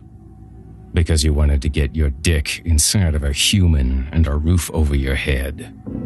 You cost me a lot of money. And a lot of friends. In my defense, Cobra raised his finger to my face. Don't. He knelt down to Bait, not taking his finger out of my face. Your friend Reynolds here didn't understand that there are people who want to destroy this operation and my way of life. You see, this pussy ass would rather see himself in charge of LA than me. You're a big man, aren't you, Reynolds? Don't be mistaken, little girl. Reynolds will never be in charge of anything more than a small bunch of disgusting junkies because he makes fucked up mistakes. He also fails to recognize that changes are happening all around us. He doesn't listen to anyone but the junkie voices in his head. So, she hesitated. Can I have something to eat? Defeated, Cobra stretched his frame upright. I'll let you do this, Reynolds. If anything goes wrong, anything at all, you are one dead motherfucking knuckler. We're watching you. Time stood still for a second, and I wished that being a vampire endowed me with the gift of time travel. That duffel bag full of heroin never would have seen the inside of my house. Fuck, Des said to Copperhead from the shadows. Bitch, get the fuck in here and bring that queer ass with you. Des and Copperhead shuffled into the room. You motherfuckers want to get us something to eat?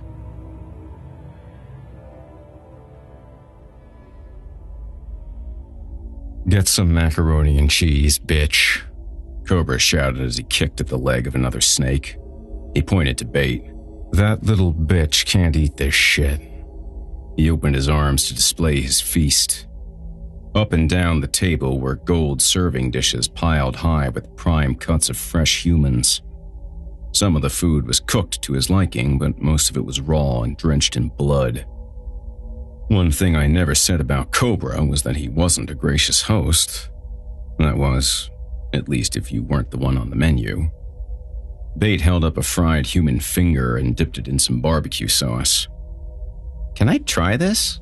It looks like a chicken nugget. I seized the appetizer from her and crunched into it. I said, praising the light batter. No nails. What are you talking about, nails? I make sure the nails are taken out. He gaped at Copperhead, who was next to Des at the opposite end of the large black lacquer reception table. Unsuspecting, They laughed it up as Bait gnawed on small portions of drenched liver. Cobra sang out, "Isn't that right, Copper?" Copperhead didn't ignore the question, but he didn't acknowledge it either. It seemed there was just as much dissension within the Battlesnakes compound as there was within the Knuckler garage. King Cobra continued, "That son of a bitch used to run my kitchen, talking about reading cookbooks and watching the Food Network and shit. About 2 months ago, I'm eating this piece of meat that is stuffed with these round things that bulged out of the top. 'What's in there?' I asked him. 'Try it out, you like it,' he says. So, not thinking, I bit into it." Copperhead hid his face behind the large candelabra that separated the authority from the peons. Dez's nudging and chuckling ended. He knew better than to coax the volleying between the two. Frankly, Dez was probably just as surprised as I was that things were going so well between Cobra and I that he didn't want to unintentionally mess up our peace mission. He was probably just as surprised that Bait was still among us. Not knowing the outcome of the story, but not necessarily wanting to further Copperhead's unease, even though he sent out his boys to pick me up at Club Thirst, I tried to put a freeze on the conversation. Well, I'm a pretty bad cook too. Rejecting my attempt to change topics, Cobra pointed his carving knife directly at Copperhead's cock. "After I take a bite, this motherfucker says, 'It's testicles and ovaries.'" With the memory of his humiliation still fresh, Cobra flipped the knife up and caught it blade side. Without missing a beat, he slung the blade at Copperhead. Unfortunately, he missed. Not so unfortunately, he caused Copper to clumsily dump his plate all over his lap and splash it on Dez. The big man sneered. "That's the problem with these young ones, Reynolds. They have no respect, and they're into all sorts of wild-ass silly shit." "I know what you mean," I said. He gripped my shoulder. "Oh, I bet your boy hands are full with those little shits, and now with this little whore. You practically got a goddamn orphanage over there."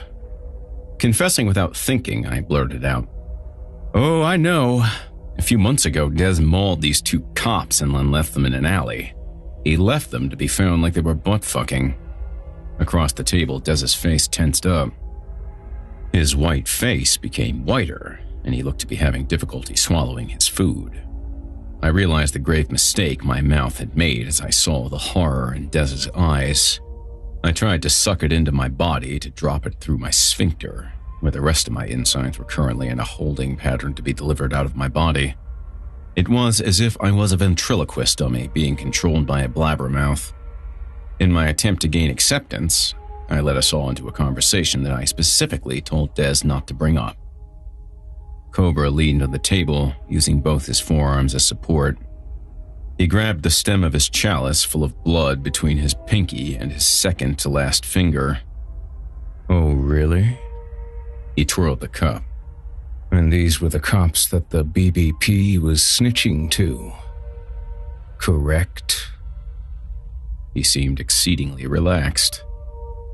"The reason I know about this is because I read it on the front page of the goddamn LA Times." "I read it too." Dez checked in to defend his actions. "The cops thought it was a gang slaying." Cobra hurled his chalice at Dez, accidentally pegging Copperhead in the face. "Do you know how stupid you sound? What are the Battlesnakes? What are the Knuckleheads?" "Gangs?" Bait answered. "Shut up, whore," Dez hissed. "The cops thought it was a real gang." Cobra shot to his feet. "Are you saying that we're..." He spun his finger around the room. "Not real gangs, motherfucker?" No," Dez stammered. "It's, just that they figured it's like the Crips and the Bloods." The gargantuan snake leader started pacing back and forth, waiting for Dez to continue his shoveling. As far as I could tell, We had both made it about 5 feet and 11 inches towards 6 feet under. The visibility out of our graves was becoming more and more blurry as they filled with dirt.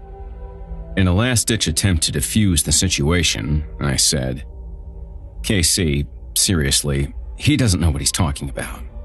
Stupid kid, right?" He stopped marching and closed his eyes. "You brought it up, Reynolds.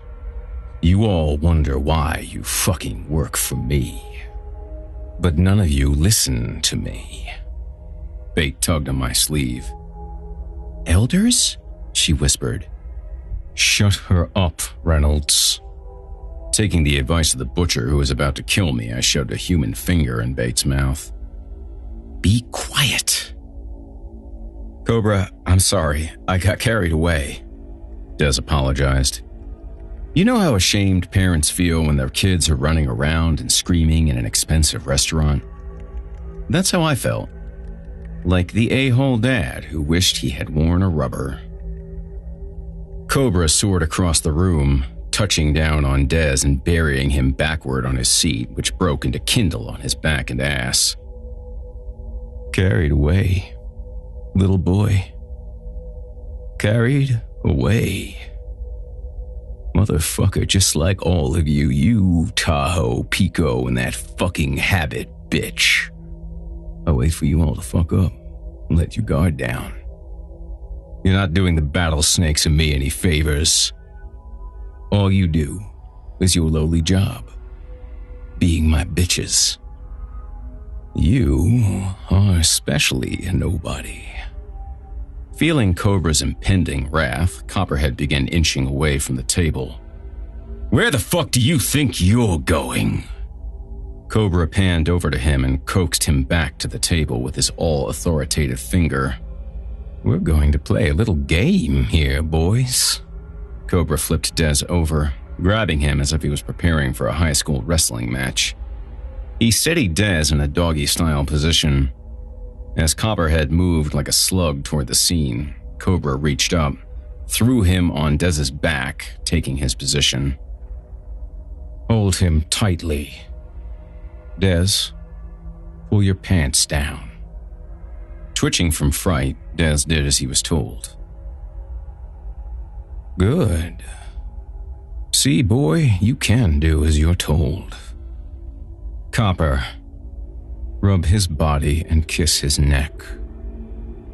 Scared and twitchy, Copperhead submitted. I wanted to get up and stop the demonstration, but my hands were pretty much tied down by my pussy when it came to Cobra. "Hey, Egon," Cobra said to the battlesnake who came in undetected to deliver Bait a bowl of mac and cheese. "Go get my new camera." Cobra then wedged his size 22 foot between Copperhead's shoulder blades and dragged it down to his tailbone. "Move, motherfucker," he barked. Copperhead complied like this was a reoccurring role for him. He started dry-humping Des. I couldn't see Des's face, but I could hear his disgusted snorts and whimpers. Bait started chowing down, uninterested in anything besides her mac and cheese. Thankfully, she was at a loss for words. Egon rushed back into the dining hall with a camera. Cobra took his foot off Copperhead, grabbed the camera, and began shouting directions. "Come on, motherfuckers, you show me how much you love each other." I got up and mouthed, "Stay," to Bait. "Sit down, Reynolds. Enjoy the show." His amusement was extenuated by tee-hees and hiss-like cackles. "Have you ever seen them shoot a porno out in Chatsworth?" No, I mumbled as I backstepped to my chair. Cobra started snapping pictures, even went as far as to alter his voice to that of a cliched flamboyant fashion photographer. "More action, more love. Be sexy for the camera. Be sexy for me." He kicked Des in the ribs. "Where's your passion, motherfucker?" Des kept quiet. "Make some noise," Cobra continued, transposing his voice back to its original blood-curdling strength. Almost as if that one sentence triggered a bad memory with her, Bate put down her fork, pushed out her chair, and stared silently at the ground between her legs. "Come on, bitches, make some noise." With no other option, Des and Copperhead moaned and groaned, caressed and made sexy eyes at each other. "Louder!" They complied again. No one in the room was laughing or having a good time other than Cobra. As a matter of fact, it was almost as painfully uncomfortable for the spectators as it was for Des and Copperhead. With a thunderous boom from his bare feet, Cobra grabbed Copperhead and launched him off of Dez's back, and then hopped into a huddle stance over Dez. "Now, what were you saying about real gangs? Motherfucker." Shame clogged Dez's throat. I'm sorry. I never know what I'm saying or doing. I'm too fucked up on drugs all the time. "You're damn right, Knuckler. You don't know jack or shit." Cobra pressed the camera against Dez's cheek and snapped one last picture. The light agitated him. Bloody tears ran down his face. In large doses and close to the skin, artificial light can still be hurtful to people with photophobia. Cobra offered his hand to help him. "Get up." Dez accepted the help and got up from the banquet room floor. He looked around as he pulled up his pants. Cobra helped him and then rubbed salt in his wounds by pulling the pants so far up that it gave Dez a wedgie. Then, being the host of the night, he swung a new chair under Dez's ass and sat him down. Copperhead walked back to his seat and sat down, quiet as a mouse. Bate, on the other hand, continued looking at the floor. I snapped my fingers at her, announcing the end and hopefully not the intermission to Cobra's twisted program. She returned to her mac and cheese. On the way back to his roost at the head of the table next to me, Cobra handed Egon the camera. "Go put these on my computer." He looked over to me. "And email them to my good friend Reynolds." "What's his email?" Egon asked. "Does it really fucking matter?" Cobra fumed, causing poor Egon to lose his balance and almost drop the camera. Then, as if his show had given him the endorphins of running 10 miles, Cobra sat back down and sucked the meat off a human finger. "Now, Reynolds, where were we?" I said nothing. "Oh yeah. So, this motherfucker." Cobra pointed to a distressed Copperhead, who was as still as an ice sculpture, erase-faced behind the table's centerpiece. "Since he served me some motherfucker's balls... Wait, let him tell you. Hey, Copper, what do you do in the kitchen now?" Copperhead's slit-stoned eyes snuck around the candles. "I wash the dishes." "That's right, bitch. You see, Reynolds, it doesn't take much to get demoted around here." He slapped me on the shoulder again. "So take away whatever you want from tonight. It's not going to take you much more of these mistakes to get deaded out there."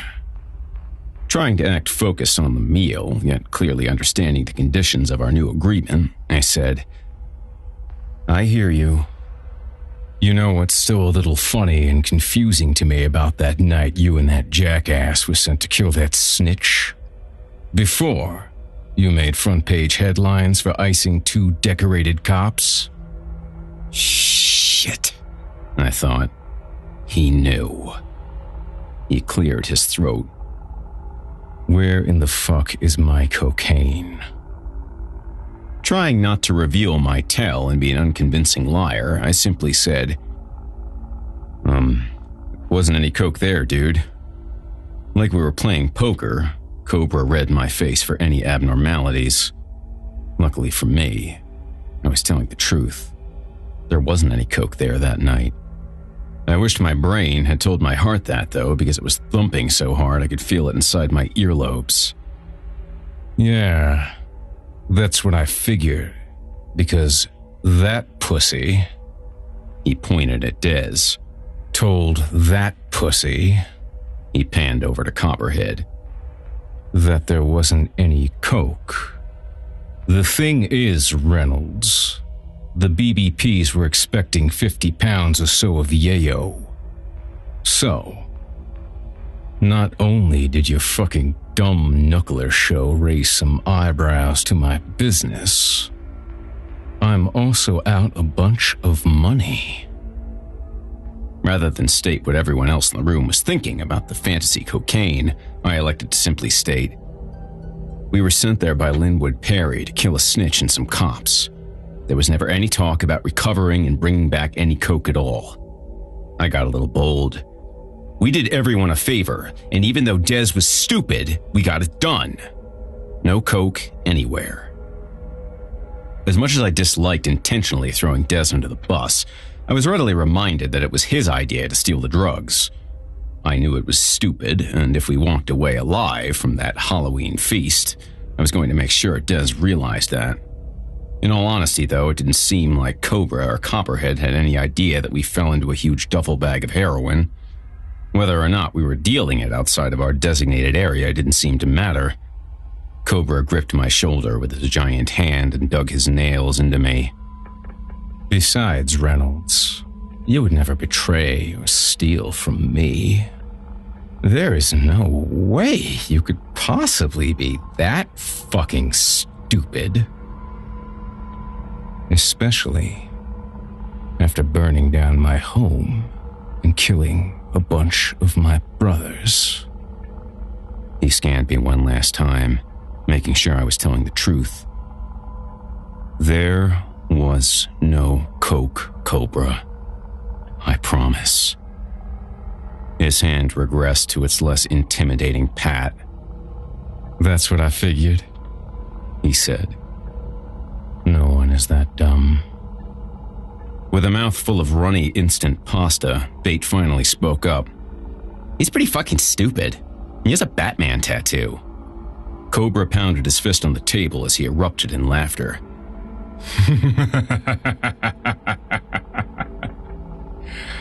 I do like the whore, Reynolds. Don't make me kill her. After we finished dinner and said our goodbyes, Egon escorted us home. Not one word was said and the radio was off. Halfway home, the silence was lifted by the buzzing of my cell phone. Cobra had sent me the pictures of Dez and Copperhead.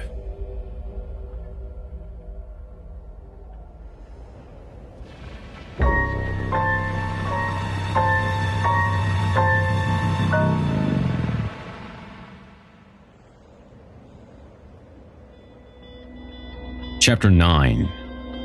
Sacrifices. My anxiety was at an all-time high after Cobra's threats toward the Knucklers. Even though he said that he believed me, I kind of had a bad feeling that he knew about the drugs we stole from the cops. However, we were moving the drugs undetected, and after one near confrontation with El Riando de Sangre, Dez got his followers to start wearing red bandanas like the Culver City Boys 13. In an attempt to throw them off the trail of us infringing on their territory, the Dezians also started carrying spray cans and dropping the CXC-13 tag everywhere. We all figured it was smarter to start a neighborhood war rather than a vampire war. I tapped Bate on her bony shoulder. Before we start in with you bringing Johns back to us, you need to know how this works. I need to show you what we do. And I also have to make sure you have the stomach for killing. I don't think my stomach can get more grossed out than it was when we went to the snake pit, or whatever it was called. Reynolds.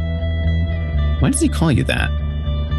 We aren't born with any names, so we create our own names based on products, things we see, stuff like that. It was farther than that, though. Cobra called me Reynolds because it was a constant reminder to me that I opened up the battlesnakes to the habit. Although Cobra didn't put two and two together at the time when I introduced the habit to him, her burning down his compound was about more than killing vampires. Her kiddie TV show, Dag Nabbit, had a stereotypical butler character on it named Reynolds. Essentially, when the studio ignored the outrage from the black community over the modern-day equivalent of Step and Fetch It, someone burned down the soundstage where they filmed the show. Those someones also left snake symbols sprayed all over the studio lot. Well, since the show had reached its peak long before the arson and little Dag Nabbit had grown up, the studio canceled the show. Typecast as this cutesy little girl, the Habit stopped getting jobs immediately. 2 years later, she was a full-blown junkie whose camera time was limited to inflammatory muff shots of her falling down on Sunset Boulevard. The tabloid served up the pics ad nauseum with a yuck and a nudge to give working saps in America a good laugh. The show had a resurgence a few years later, but it became the children's show equivalent of watching a Naked Gun movie only to remind your friends that Nordberg is a murderer. Of course, I knew none of this when I brought her to the original Battlesnake's compound. King Cobra simply didn't recognize her because she had fallen so far from her star. I shuddered thinking about how Los Angeles tore her up. So I switched topics away from the Habit. Dez has changed his name a lot. A few years ago, he named himself after this local artist, Des Einswell. He thinks he's pretty cool. Okay, whatever. Not whatever. You have to be serious if you want to be involved in this. Trust me. I told you before and I'll tell you again, Bait, I can't turn you into a vampire. So the reason you're doing this is to kill and hunt people and do drugs. I'll protect you, but that's about all I can offer. What if I'm faded and I let things get out of control? She sipped an iced coffee. Like I care what the hell happens. It's free drugs. She started listing the positives on her fingers. It's a free place to live, and I'm not getting beaten up, and I'm not fucking to make money for someone else. When she reached her fourth finger, she made a fist and grunted. It was pathetic. And you don't think our pimp is the Battlesnakes? They giggled. That name still cracks me up. It's so retarded. I chuckled as well. I know. It's like Ninja Turtles or some shit. I know, right? She paused for a second. Ninja Turtles? Is that another gang? No. Bait put up her left hand for a high five and put her right thumb down. Battlesnakes. Lame. I didn't have the heart to tell her that I didn't engage in the high five, the fist bump, or the shaka. She was a kid. I had to remember that. So I high-fived her. Anyway, if you think someone as stupid as me has some sneaky plan to burn down your house or burn down the snaky guy's house, I don't. Well, good, because they will literally eat you alive. Don't forget what you saw in there. That was tame by their standards. What was the deal with this chick, the Habit, anyway? Did you love her or something? I mean, can you even feel things like that? Do you have any feelings or anything? I have something because I let you live, didn't I? I slugged back some of Pico's beer and blood-dipped a new cigarette, then lit it. I guess I have feelings. Well, were you in love with her or something? I don't know. I know I wanted to love her. I loved her house. It's pretty much my house now. No one knows about it, and she's probably dead. A jealous flush came across Bates' face. So, how do you fuck, anyway? Do I have to answer that question? I mean, isn't, like, your insides all filled with dust and dead shit? No. There is blood in there, and my heart circulates it around. But there's not much, and we need a constant source of it. That's why the bottom feeders always keep some on hand for us. As far as sex, that's a little more difficult to explain, and I'd rather not have this conversation with a 12-year-old. 13. Whatever, I'm a whore. She rubbed up against me. Dude, don't touch me. Don't do that. Don't ever do that. Are you like gay or something? Why not? I'm a hooker. I ashed my cigarette on the coffee table. You're a child. I'm a child that you're willing to put at risk for you to get high, you selfish cock. I bet your wiener doesn't even work. Enough! Get ready. Besides, what would be the point of having sex knowing you can't reproduce? Well, what about Des? He's always talking about raping chicks and stuff. I latched onto the back of her neck. Stay the fuck away from Des. I shoved her toward my room. And get ready. Wear something stealth, please. I don't want to see a scarf with skulls on it unless you're hanging from it.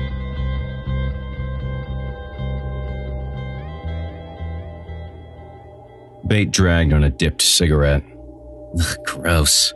She flicked the butt at my leg. Why do you smoke like this? You should smoke cloves. You asked to try it, I said. Shh. She stood behind me. Why are we here? There aren't any Johns at the gym at midnight. We stood in the shadows, peering through the windows that allowed everyone on Highland to see California's finest hard bodies show off their vanity. That's the fun of this. We aren't out to get Johns tonight. Watch and learn, little girl. A stout jackoff walked by the display case with his shirt off. As he curled with both arms, he crossed right by us, put the weights down, and said something to a very sweaty girl on a stationary bicycle. Hi again, Mizuko, I whispered, remembering the bouncer from Halloween night. Who are these losers? They would be prey. She works here, closes up and lets him exercise after hours. He is just some douchebag who was working the door when I took you out for your birthday. He tried to start shit, and I'm going to repay him for it. I could have torn the guy to shreds there, but there are some ethical codes involved about revealing ourselves in public places. So, I started following him around, figured out his whole routine. When he gets done with work... Where does he work? I shot her a look. Do you listen at all? He's the doorman at Club Thirst. She looked perplexed. You mean that lame place we went for Halloween? Yes, for God's sake, focus. When he gets done with work, he comes here and works out with his girlfriend. Anyway, since she has keys and is a personal trainer, she lets him work out and shower and shit for free. The douche began egging his girlfriend on to do more reps. She was struggling. This guy's an asshole, huh? So we're going to jump in there and just get high on this guy and share some with her? Bate nodded her head up and down repeatedly and rounded her eyes. Her bucked teeth flickered yellow in the streetlight. No, we're not here to get high tonight. You'll never get high with me. I'm teaching you how this is done. But we're gonna sweep in from the ceiling and save her, right? Fuck no, Bate. We're not a halfway house. We're going to kill both of them. What did I say to you before we left? I'm a killer, not a swashbuckler. This is to make sure you can deal with this. Whether innocent or guilty of being a fucktard means nothing to me. It shouldn't to you either. Focus. Her nostrils flared out. She hid behind her skunked hair and started trembling. I put my hand on her shoulder. Bate, I knew that once you realized that this isn't about romance and writing poems that you wouldn't want to be involved. Come on. Let's go back. Her shaking intensified. She shook the hair out of her face, revealing that she was beaming. She began hopping up and down. Are you kidding me? I want to kill that cunt so badly. I hate her and everyone who looks like her. Can I stab her in the face or play kickball with her head after you rip it off? Can I? Please? She swatted me with the back of her hand on the chest. Oh, look, they're heading back to the showers. How do we get in? I hadn't noticed until now that she pieced together a makeshift outfit with a pair of Dez's black girly jeans and an old Youth Brigade sweatshirt. She grinned, and I tied her hair back in a ponytail with a garbage bag twisty and tightened the strap on her backpack. I licked a little bit of leftover flesh out of my back teeth that had been in there for a few days. I looked south toward my house down by Melrose. I looked back at Bate, still beaming. Then, confused, I pushed the door open. It's not locked. Awesome. No need to crawl through the ceiling or anything, right? I continued to look at her with concern and confusion. Come on. She walked in front of me, sliding across the floor sideways.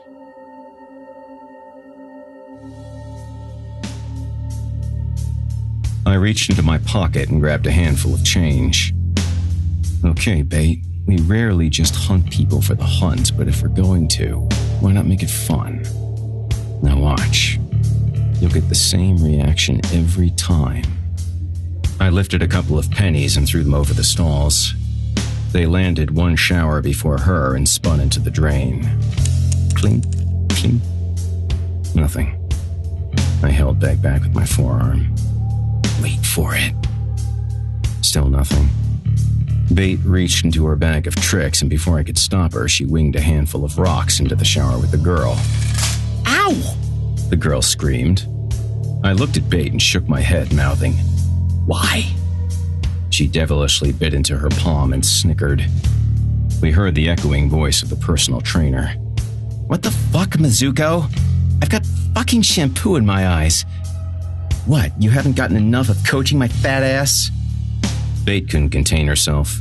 She pulled my ear down to her mouth. He called her a fat ass. Bate snorted. My cheeks filled with laughter and I closed my eyes. I waved my hand at her to stop and pushed myself back up on her head. She attempted to lower her voice and shouted, Clean your pussy, fatso. I smacked her on the back of the head. Shut up. What's so funny, you asshole? The girl yelled. That hurt. What are these, rocks? Nice. Much better than your dick, you limp shit. Bate and I looked at each other in surprise. Playing along at this point, I whispered to Bate, Listen to this. I cupped my hand over my mouth and tried to make an Italian, Mizuko-sounding voice. Get back to the weights, Tubby. Probably sounded more like someone from Transylvania than New Jersey. Bate fell over in the shower next to us, hysterical. I grabbed the iPod she gave me out of my pocket and threw the earbuds into my ears. I loved having aggressive music playing when I pounced on a human. Cobra liked Tosh. I liked 7 Seconds. I flicked the touchscreen. What the fuck, Mizuko? The personal trainer turned off the shower and stepped out of the shower, rubbing the water out of her eyes with a towel and scratching her ass. I sped toward her like a Greyhound bus, passing 5 showers on both of my sides. I jumped. As soon as the towel was off her face, I was on her like a beast. I didn't have time to turn around to see if Bate had gotten up to witness what I was about to do. The bitch had to be taken care of immediately as not to alarm Mizuko. Not yet. I pried her mouth open with my right hand and quickly ripped off her bottom jaw, tongue intact, so she couldn't scream very easily. I immediately put my left foot into the portion of her face where the mouth used to be and pressed my foot down hard. She squirmed around. Her defined arms reached towards my face. She tried to lash around with her ultra-cheesy, jewel-encrusted French manicure. I kicked my boot up into her skull, busting through her nose and blowing out her eyes. Her arms dropped, and as I held her head down, I grabbed both arms and twisted them outward, breaking them off entirely. I chucked both arms into the showers at my sides. To end the job, I stood up in the boot I had in her mouth, lifted my other leg, and just crushed right through her sternum. If there was even a second of life left in her, it was done after that. A successful workout. She lost some of that extra weight Mizuko obsessed about. I dug my face into her chest, and while picking the bone slivers left from her ribcage out of the way, I tugged out her pulmonary vein and sucked the life directly out of her heart. In the middle of the carnage, I spun my head around. I made sure that my face was drenched in blood and that heart parts were hanging out of my mouth. I even growled like a monster. I saw Bait standing underneath the lowlights of the gym shower back at the end of the hall where we began. Her face wasn't beaming anymore, and her backpack spilled from her shoulders to the middle of her back. I shook the veins and grabbed the personal trainer by her hair, ripping off what was left of her crown. Bait looked at me in shock. Tears rolled down her eyes. Another handful of rocks that she had prepared fell from her hand. RJ? She whimpered. I howled again. If she didn't know yet, now it was clear that I was a monster. That was totally fucking awesome. She reached toward a rack next to her. Do you need a towel, dude? Pieces of heart fell out of my mouth as I slam dunked the head to the tiles, splashing it everywhere. I secretly wished the more noble Eldritch were there to perform my public service announcement about the inherent dangers of vampirism. I knew that if I saw myself in the mirror, that it would have been laughable.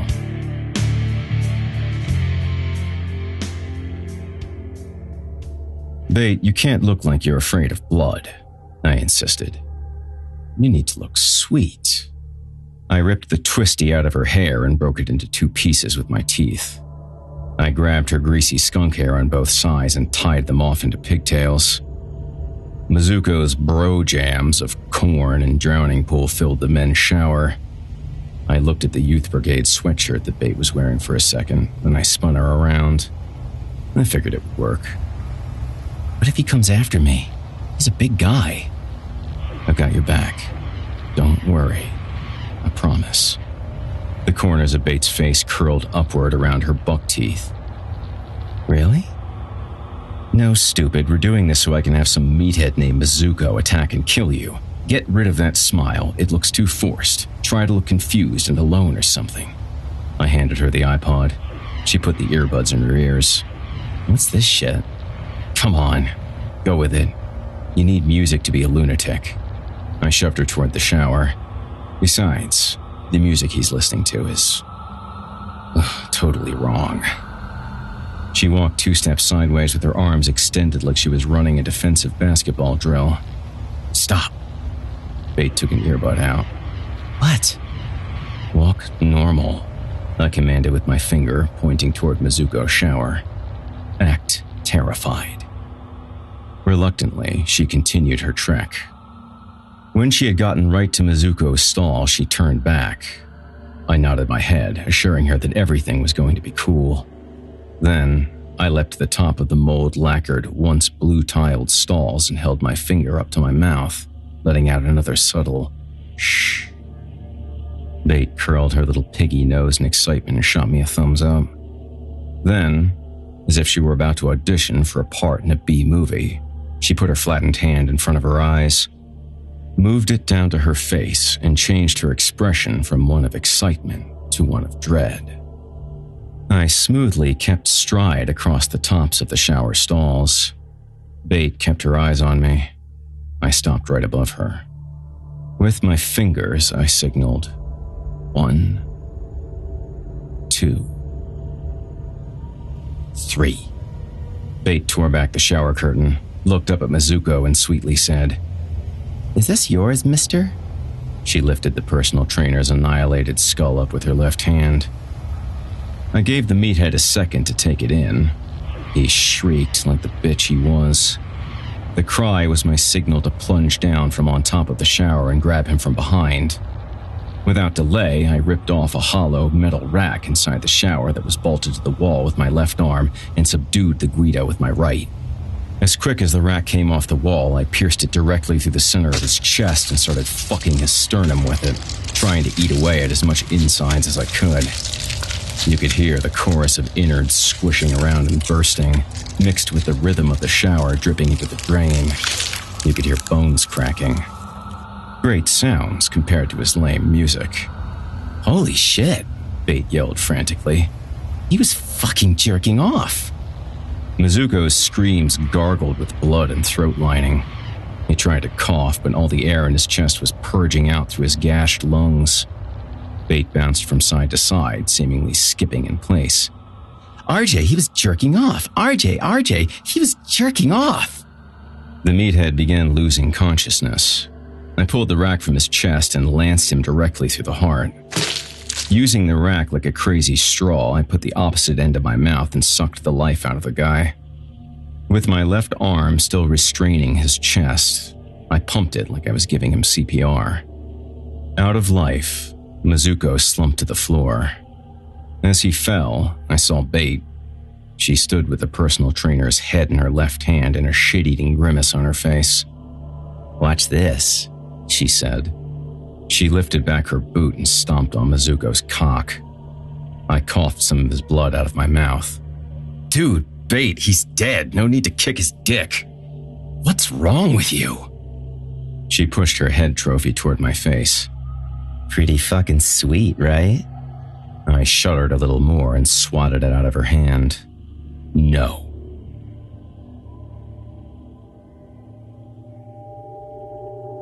"Hey, asshole, wake up!"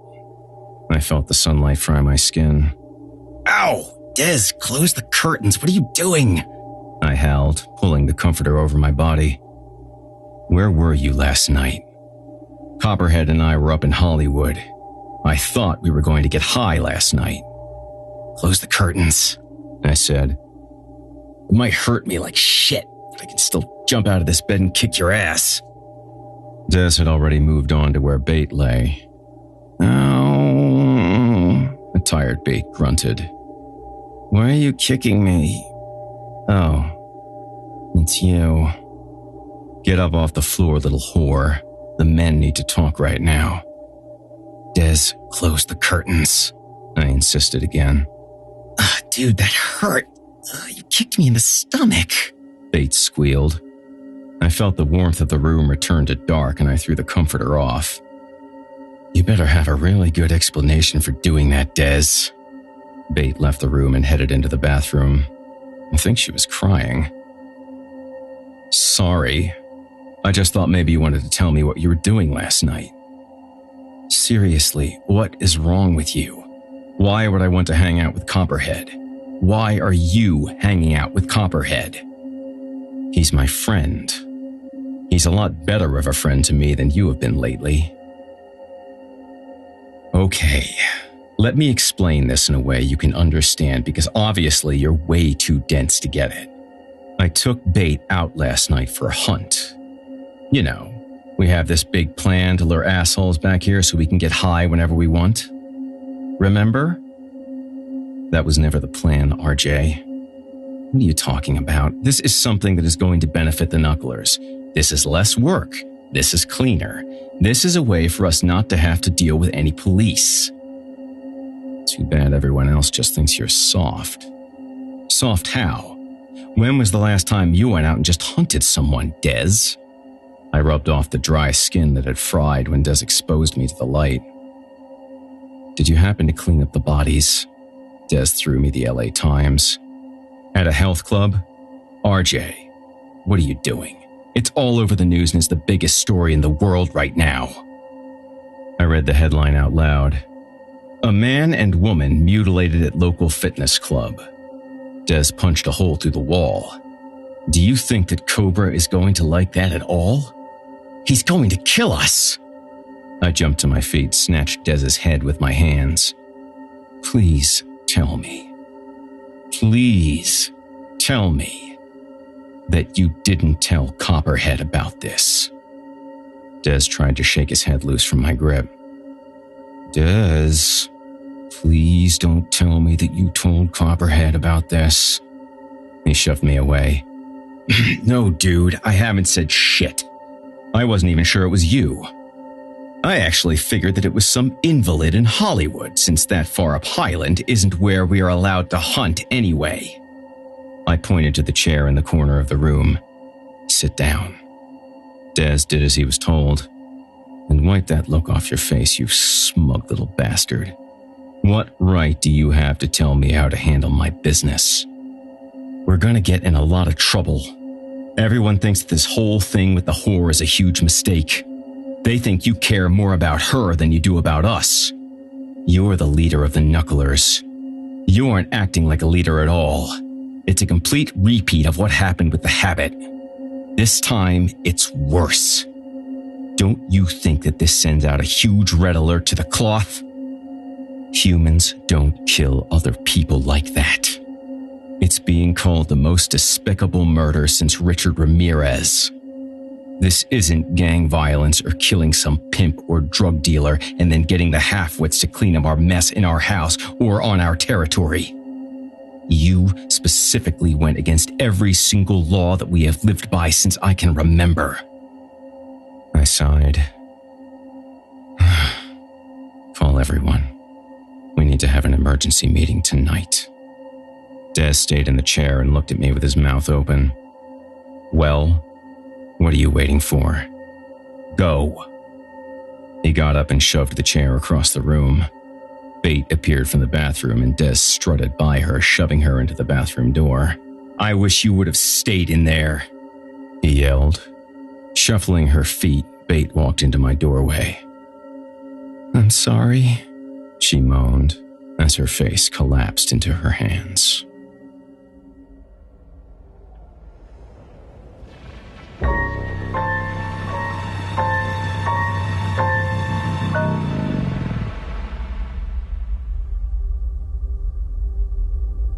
Chapter 10. Violators. Christmas rolled around, which was a good thing for all of us. Dumb people carry more cash around during the happiest time of the year, so it was really easy to make money being a stick-up kid. It was also a cleaner way to stay alive, and not so many people had to die. The heroin operation was running smoothly too. Bate took the money the Desians made selling the heroin to a drop box we set up with Eldritch. He, in return, dropped a reasonable amount of uncut, stolen H for her to pick up and bring back to my house. Then, Des and I weighed and cut the heroin with baby laxatives and ephedrine. Finally, Bate divided the stolen heroin out to the undercover Desians who dealt in Culver City. The process went full circle and the money came back to me. I counted it and bundled it, called Eldritch, and the cycle continued. Sure, Bate wasn't fulfilling her role of bringing me Johns to kill and eat and get high on, but I decided that this was a better way for her to earn her keep. After her sadistic performance at the gym, I rethought stealing her humanity. As far as we knew, the battle stakes had no idea about what we were doing under their noses, and the only gang getting screwed was the Mexicans because they weren't paying King Cobra as much as they were supposed to. Bate shook my shoulder as I sprawled out on the couch, half asleep, listening to some motivational music by Johnny Thunders. RJ, wake up! I snorted and rolled over. Can it wait until later? I didn't know why I was so tired. I hadn't been doing any real work for a long time other than counting bills. Put the money on the table, Bate. I'll deal with it later. She bit down on her lip as her face slid behind her hair. That's the thing. I think some of Dez's friends are mad at us. Us? There is no us. I wiped my eyes with my palms and flossed some nap plaque out of my teeth with my fingernail. Shaky at first, I sat up, grabbed a silver spoon off the coffee table and fired up some leftover dust and blood using a pen and wrinkled tinfoil. Groggily, I wheezed.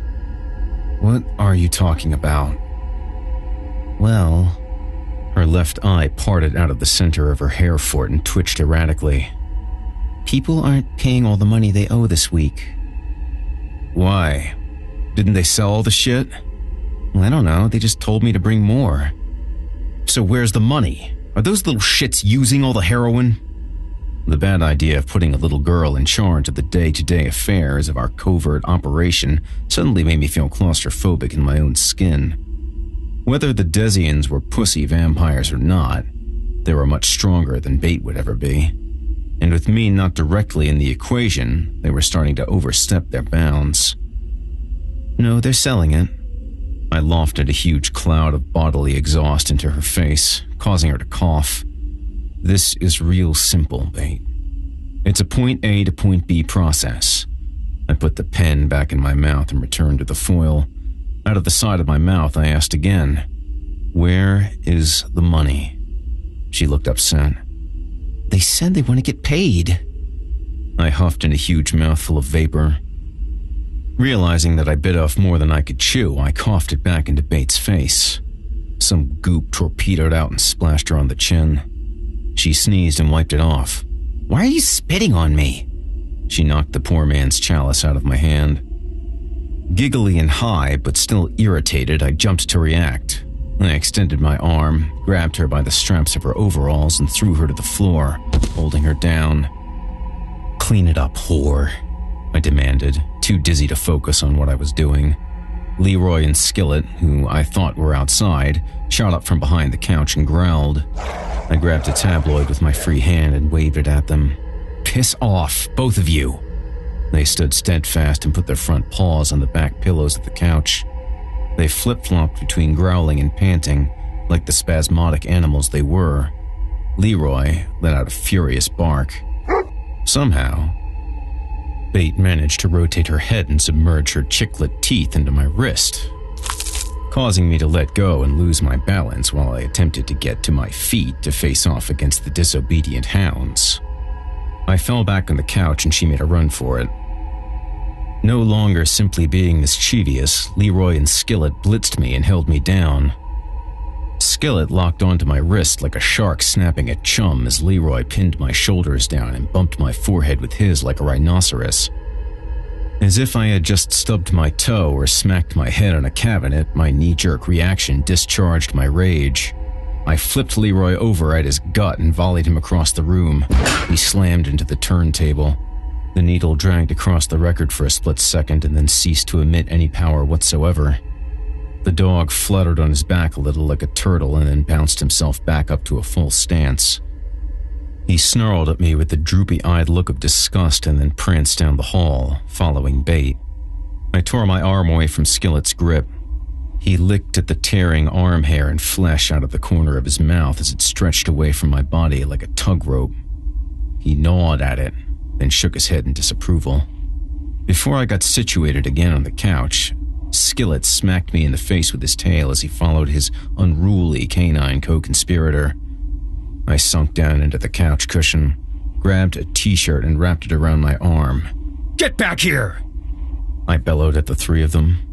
Rather than locking herself into the bathroom with Leroy and Skillet as expected, Bate, followed by both dogs, returned. They barreled toward me like they were on the front lines at the beaches of Normandy. Bate emulated the dogs and began growling, twirling the shower radio over her head like she was wielding a mace. Then, standing over me, she pounded the radio against my sternum.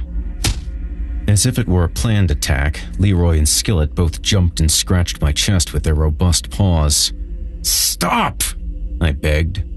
The power of all three soldiers caused a wet fart to seep out of my ass. I felt diarrhea slink down my thigh, onto my calf, and then onto the floor. Sidetracked, the dumb Great Dane started licking the shit up. It was no wonder his breath always smelled like Long Beach contaminated shrimp that had been stewing in a pool of vomit inside a pig carcass in the sun for a week. The distraction gave me the opportunity to reverse and overtake the onslaught. I rotated my body off the couch and dropped onto the floor. I arched my back to try and stand as my right foot sloshed around in Rhea still inside my pant leg. Before I could tell the three musketeers to desist again, they all retreated. The bathroom door slammed closed. Not to be defeated by a little girl and the two dumbest, most uncoordinated dogs on the face of the earth, I stomped down the hall toward them, spattering my runny poop everywhere. Stopping at the door, I took a deep breath, placed my cold fingertips over my closed eyelids, and massaged my temples with my thumbs. Trying to release some of my anger, I bit as hard as I could into the t-shirt that was wrapped around my arm. Calmly, I asked, "Bate, what's going on?" She said nothing. The only sound coming from the other side of the door was her playing bumper boat in the tub with the hounds and then panting uncontrollably. "Bate?" "No." "No what?" I returned as I continued to rub my face. It wasn't a question that required a yes or no response. I took my fingers off my eyes and gripped the door handle. She sucked some agitated snot back into her throat and swallowed it. "No!"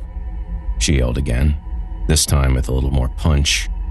I turned the knob cautiously and I cracked the door open, only far enough to peek inside. A half-corroded battery, that I assumed fell out of my shattered shower radio, beamed me in the eyebrow. I counted backward in my head to remain cool. My anger, mixed with the dizzying effect of the drugs, whispered coaxing messages to my brain, reminding me that the sword of a little girl had just anally lanced me. I blinked the corrosive particles out of my eye. The three of them were packed into the tub like it was a miniature submarine. I dragged my poo foot into the door and slowly opened it with my left arm. I slid into the bathroom sideways and made my way to the throne. No projectiles were catapulted at me. Leroy and Skillet, bushed from all the exercise, shook off and let their guards down. I dunked my gross foot into the toilet and sloshed it around in a sad attempt to wash off my mess. Without looking at the lot of them, I reached over and put my hand on Bates' wet head. Spray-on black hair dye was smeared all over her face and shoulders. I wiped it off my hand onto my pant leg. Leroy extended a peace offering by licking my hand, signifying that the war was over. "Tell me what's going on, Bate, and why you didn't come home with my money." "You're just going to be mad at me." Continuing not to make eye contact with her, fearing I would rip her skull from her body, I said, "So beating the hell out of me, getting my dogs all riled up and turned against me, this was something you thought would make me happy?" I spoke slowly, like a parent trying to further investigate unsatisfactory behavior. I placed my hand on her head. She shook me away. "You were the one who was about to hit me." "I wasn't going to hit you. You knocked the last little bit of drugs I had out of my hand." "Oh, so your drugs are more important to you than I am?" She pushed herself against the soap dish in the tub.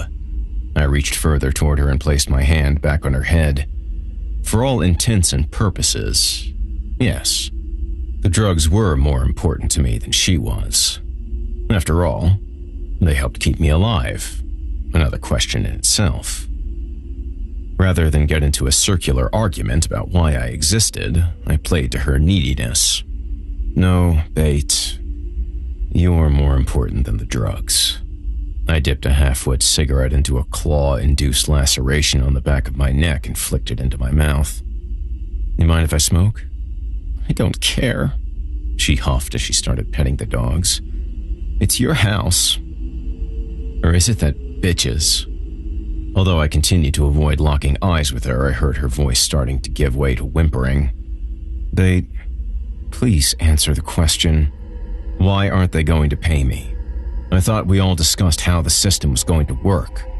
No one was going to get paid until we refunneled the cash we made from the heroin into buying new heroin that wasn't stolen from the battle snakes." I stepped back. "I'm not blaming you, but that is what we all agreed on. It was all really simple." She hugged Leroy's big hairy mane. "I've been getting high with them for a while now. They've been giving me heroin." My eyes shut. Concerned, I continued to calm the conversation. "I thought we agreed that you wouldn't use if I let you live here. You told me that since you'd been on the street, you didn't use that much and that you didn't even really like it." Trying to camouflage her response under the thundering tongues of Leroy and Skillet guzzling bathwater, she quietly admitted, "I lied." Petting her head, I asked, "So, you've been using this whole time?" "That's not what I lied about." Remembering why I hated kids, I steadied my hand. "Okay, what did you lie about?" Figuring that a day full of surprises had come to an end, I looked over to her. Nonchalantly, she answered, "Pretty much everything." "Huh?" The first night I came over here, you remember, right? Yes, I exhaled. How could I forget? You were supposed to be my first screw. I just met the pimp you killed that day. I only ran away from home at the beginning of the summer. My forehead dropped into my hand that wasn't straddling her skull. Damn it, Bate. I should have known that someone who was so lacking in any kind of street smarts could never have been on the streets for 2 years. I'm sorry, RJ. I didn't have anywhere to go. So, you chose here. Here. Of all the places in the world. So, now you're going to tell me that Dez's little assholes have been paying and that you've been stealing my money, right? Her whimpering built into bulbous teardrops that plopped into the half-full bath. She shrugged away from me and snuck behind her dog guardians. No. No what? Fine. You lied to me so you could go on some romantic vampire adventures that you read about in some dumb books. See? It's not glamorous. In any way.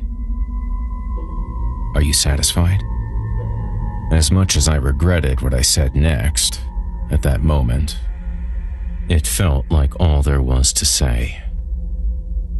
Now dry off and take the money you stole to the bus station or airport or wherever and go home to your mommy and daddy. I didn't steal your money, she said. Instead of giving me the money, I've been asking them to get me high.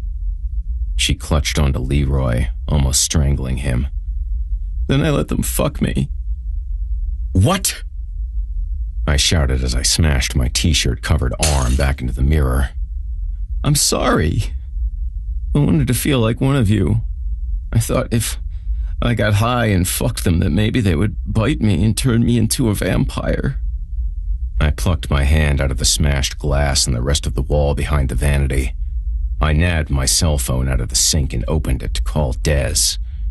She lunged toward me, trying to grab the phone. Don't tell them I told you, she pleaded frantically. Don't call them. Dez's voicemail picked up. Des, it's RJ. Did you know that your little idiots are raping Bate? What's going on? We agreed that she would help us and that none of this could ever happen. I hung up the phone and tossed it back into the sink. Des knows. What do you mean, Des knows? Des was the first one to fuck me.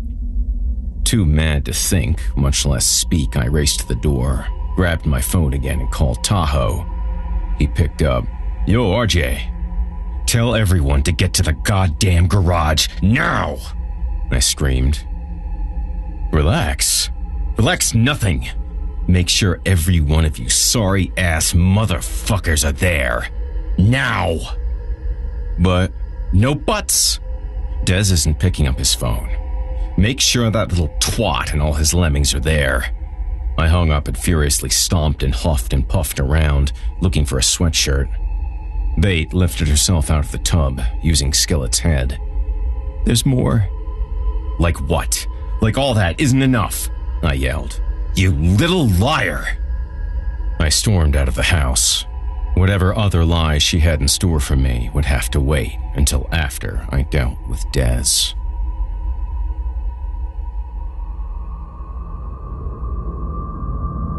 I think we all know why we're here, I said to a packed garage of knucklers. Des was the only one missing. I left Bate at home. The meeting was no place for children. Nobody spoke. They all just looked down. So, no one has anything to say to me. They continued to look at the silt-covered cement. I walked over to Tahoe. Nothing to say, huh? Big man? It's just... I fired into his ear like a drill sergeant. What the fuck is wrong with you all? You big, retarded twat! You have killed hundreds of people you didn't like. As a matter of fact, I saw you rip a guy to pieces. Well, that's right. Pieces. for giving you a cooked-up bag full of ephedrine. That's nice. Who was there to clean up your mess that time? I swatted Tahoe in the back of the head and continued down the line. Parker, how many family pets have you shredded and filled with heroin? No red flags there? Most fucking coyotes don't leave syringes next to their prey. I stood over him and shoved him into the ground. I held his face to the floor. Who cleaned up your stupid little ass when you were passed out in some old lady's backyard? I guess we can just say that you're lucky that the sun didn't come up. Struggling to talk, he hacked out. You! Pico laughed. I jumped across the room. Did you just laugh, you twisted old fuck? I grabbed both his legs and pulled them out from under him. When his back hit the ground, I flicked my arms outward and snapped both of his femurs. Why don't you tell everyone here about when you tried to anally rape a batwanger? Feel free. Who saved your ass that time? Oh, no red flags there either.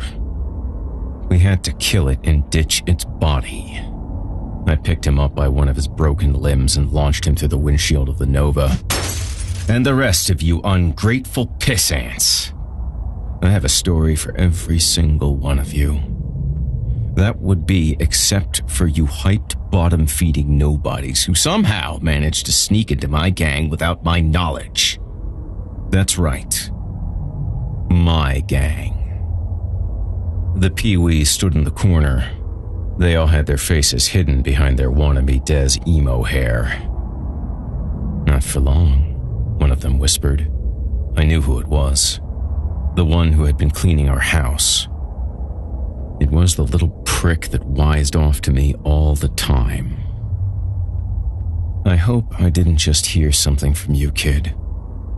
This isn't a fraternity. I jumped over to him. Do you and all your bunnies think that I would give a squirt of shit for you at all? This isn't about being in some clubhouse with your fudge friends. This is about survival. The kid looked up from his gloomy daze. Des says you're soft. Don't do anything, RJ, Tahoe yelled from across the garage. I grabbed the kid by his hands. A fury went through my body that was different than knocking someone off to get high. I'm not sure what Des has taught you about being a vampire, but there is something that I'm pretty sure he was too lazy to teach you. The other Desian stepped backward. What's the matter, boys? I'm sure you don't know either. They took another step back. I guess we can all learn a lesson today, can't we? Tahoe yelled from across the room. RJ, don't do this. We can get through this. Cobra and Copperhead don't know anything. I turned to him. Shut up. I pinned the kid's head down on a table. There is this funny thing that you can't learn from Hollywood movies about what you are. Even more so. You can't learn it from drug addicts you see on TV. I told him and shoved his left hand into his own mouth. I'm a drug addict. I'm a drug dealer. I'm a gang member. With his chin pinned like a vice, I used the top of his head to crush and chew through his own fingers, digit by digit, directly through his hand to the wrist. Please, please God, stop! I can't understand you. Are you still hungry? I pulled his right arm away, breaking it behind his back. Then, I shoved that hand in and used his teeth again, even though some were falling out due to the strength of the bone. I hammered away at the top of his head with my palm. Gore flew everywhere. His choking intensified, and once I got him down to his second nub, I chucked his ass across the room. I wiped my hands off on my pants. Tahoe looked at me, shocked. You have something to say, Tahoe? Does anyone else have something to fucking say to me? The big man looked at his shoes. No. Why don't you tell everyone here the big secret that you have apparently all forgotten to pass on to these disrespectful children? Tahoe mumbled. Again? I can hear you, but let's make sure they can hear you too. Limbs don't grow back. I looked at the kid in the corner, one of his boys trying desperately to wrap his stumps with grease rags. Not much of a badass knuckler anymore, are you, Big Mouth? Pico, when your legs heal, go drop this wise ass off in an alley. He didn't make the cut. Let him starve to death. I surveyed the rest of the Desians and pointed at them with my index finger and my pinky. You don't rape little girls. If you think that I'm soft, then so be it. Step up and tell me how big of a pussy I am. They all looked at their friend in the corner, and then back to the floor.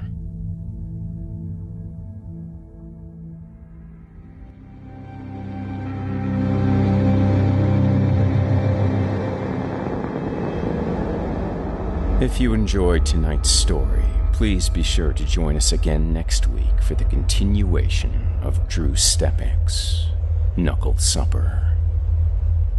Knuckle Supper, Ultimate Gutter Fix Edition, and its critically acclaimed sequel, Knuckleballed, are available now from Bloodbound Books. Also, please consider making a donation to Children of the Night today and help end teen prostitution and human trafficking. Children of the Night is a privately funded non-profit organization established in 1979 with the specific purpose of providing intervention in the lives of children who are sexually exploited and vulnerable to, or involved in, prostitution and pornography. Visit childrenofthenight.org for more information today. From author Drew Stepek and all of us here at Chilling Tales for Dark Nights, thanks for listening and for your support. For more than 20 years, Drew Stepek has written, produced, and directed for the publishing, online, and entertainment industries. Drew has worked for Film Threat, Sci-Fi Universe, Wild Cartoon Kingdom, The Tonight Show with Jay Leno, Late Night with Conan O'Brien, Saturday Night Live, The Profiler, The Pretender, Buffy the Vampire Slayer, and ESPN. In the past 10 years, the author ventured into creative directing and ideation roles involving entertainment and technology marketing for Davy Brown Entertainment and Straight Up Technologies. In 2012, Stepek took a position as the head of branded entertainment for Machinima. He has also been a creative director at Awesomeness TV and is currently the head of integrated marketing at All Def Media. Born in Royal Oak, Michigan, Stepek moved around a bit as a young man and finally found his home in Hollywood, California in 1994. Stepek attended Rollins College in Winter Park, Florida. His first novel, Godless, was released 666, June 6, 2006, and has since captured a strong underground following. Currently, Stepek is working on the sequels to Knuckle Supper and Knuckleballed. You've been listening to Horror Hill, a production of Chilling Entertainment and the creative team at Chilling Tales for Dark Nights, and a proud member of the Simply Scary Podcast Network. Visit simplyscarypodcast.com today to learn more about our network and our other amazing storytelling programs. Tonight's program was hosted, and its featured stories performed by yours truly, Jason Hill. Additional performers have been featured when necessary to bring the tales to life. Selected stories have been adapted with the kind permission of their respected authors. Sound design, original music, and final mixing and mastering provided by Luke Hodgkinson under the guidance of executive producer and director Craig Groshek. The program's artwork and logo by Jason Hill. Got a scary tale of your own that you'd like performed? I take submissions. Email it to me today at Horror Hill at simplyscarypodcast.com to have your terrifying tome considered for production in a future episode of the show. If you enjoyed what you heard on tonight's program and are joining us on your favorite podcast app, subscribe to us to be sure that you never miss an episode. And please, leave us a 5-star review and a comment. Your feedback means a lot to me. You can also follow Chilling Tales for Dark Nights and Horror Hill on Facebook to connect anytime and get the latest updates. If you're listening on the Chilling Tales for Dark Nights YouTube channel, do us a favor and hit the subscribe button and the bell notification icon to get more spooky tales from me and the crew, and another episode of this program each and every Thursday. And don't forget to hit that thumbs up button too to tell us how we're doing. Oh, and if you could, please leave a kind word, or even a request. If you can never get enough spooky stories and can't wait until next week for more, and haven't already, be sure to check out Chilling Tales for Dark Nights on YouTube for more than 500 free audio horror stories, including more performance from yours truly, and consider supporting the team by becoming a patron.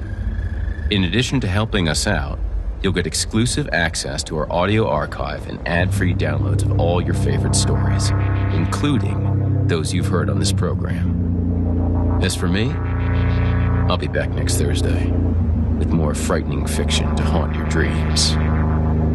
Until next time, this is Jason Hill. Good evening.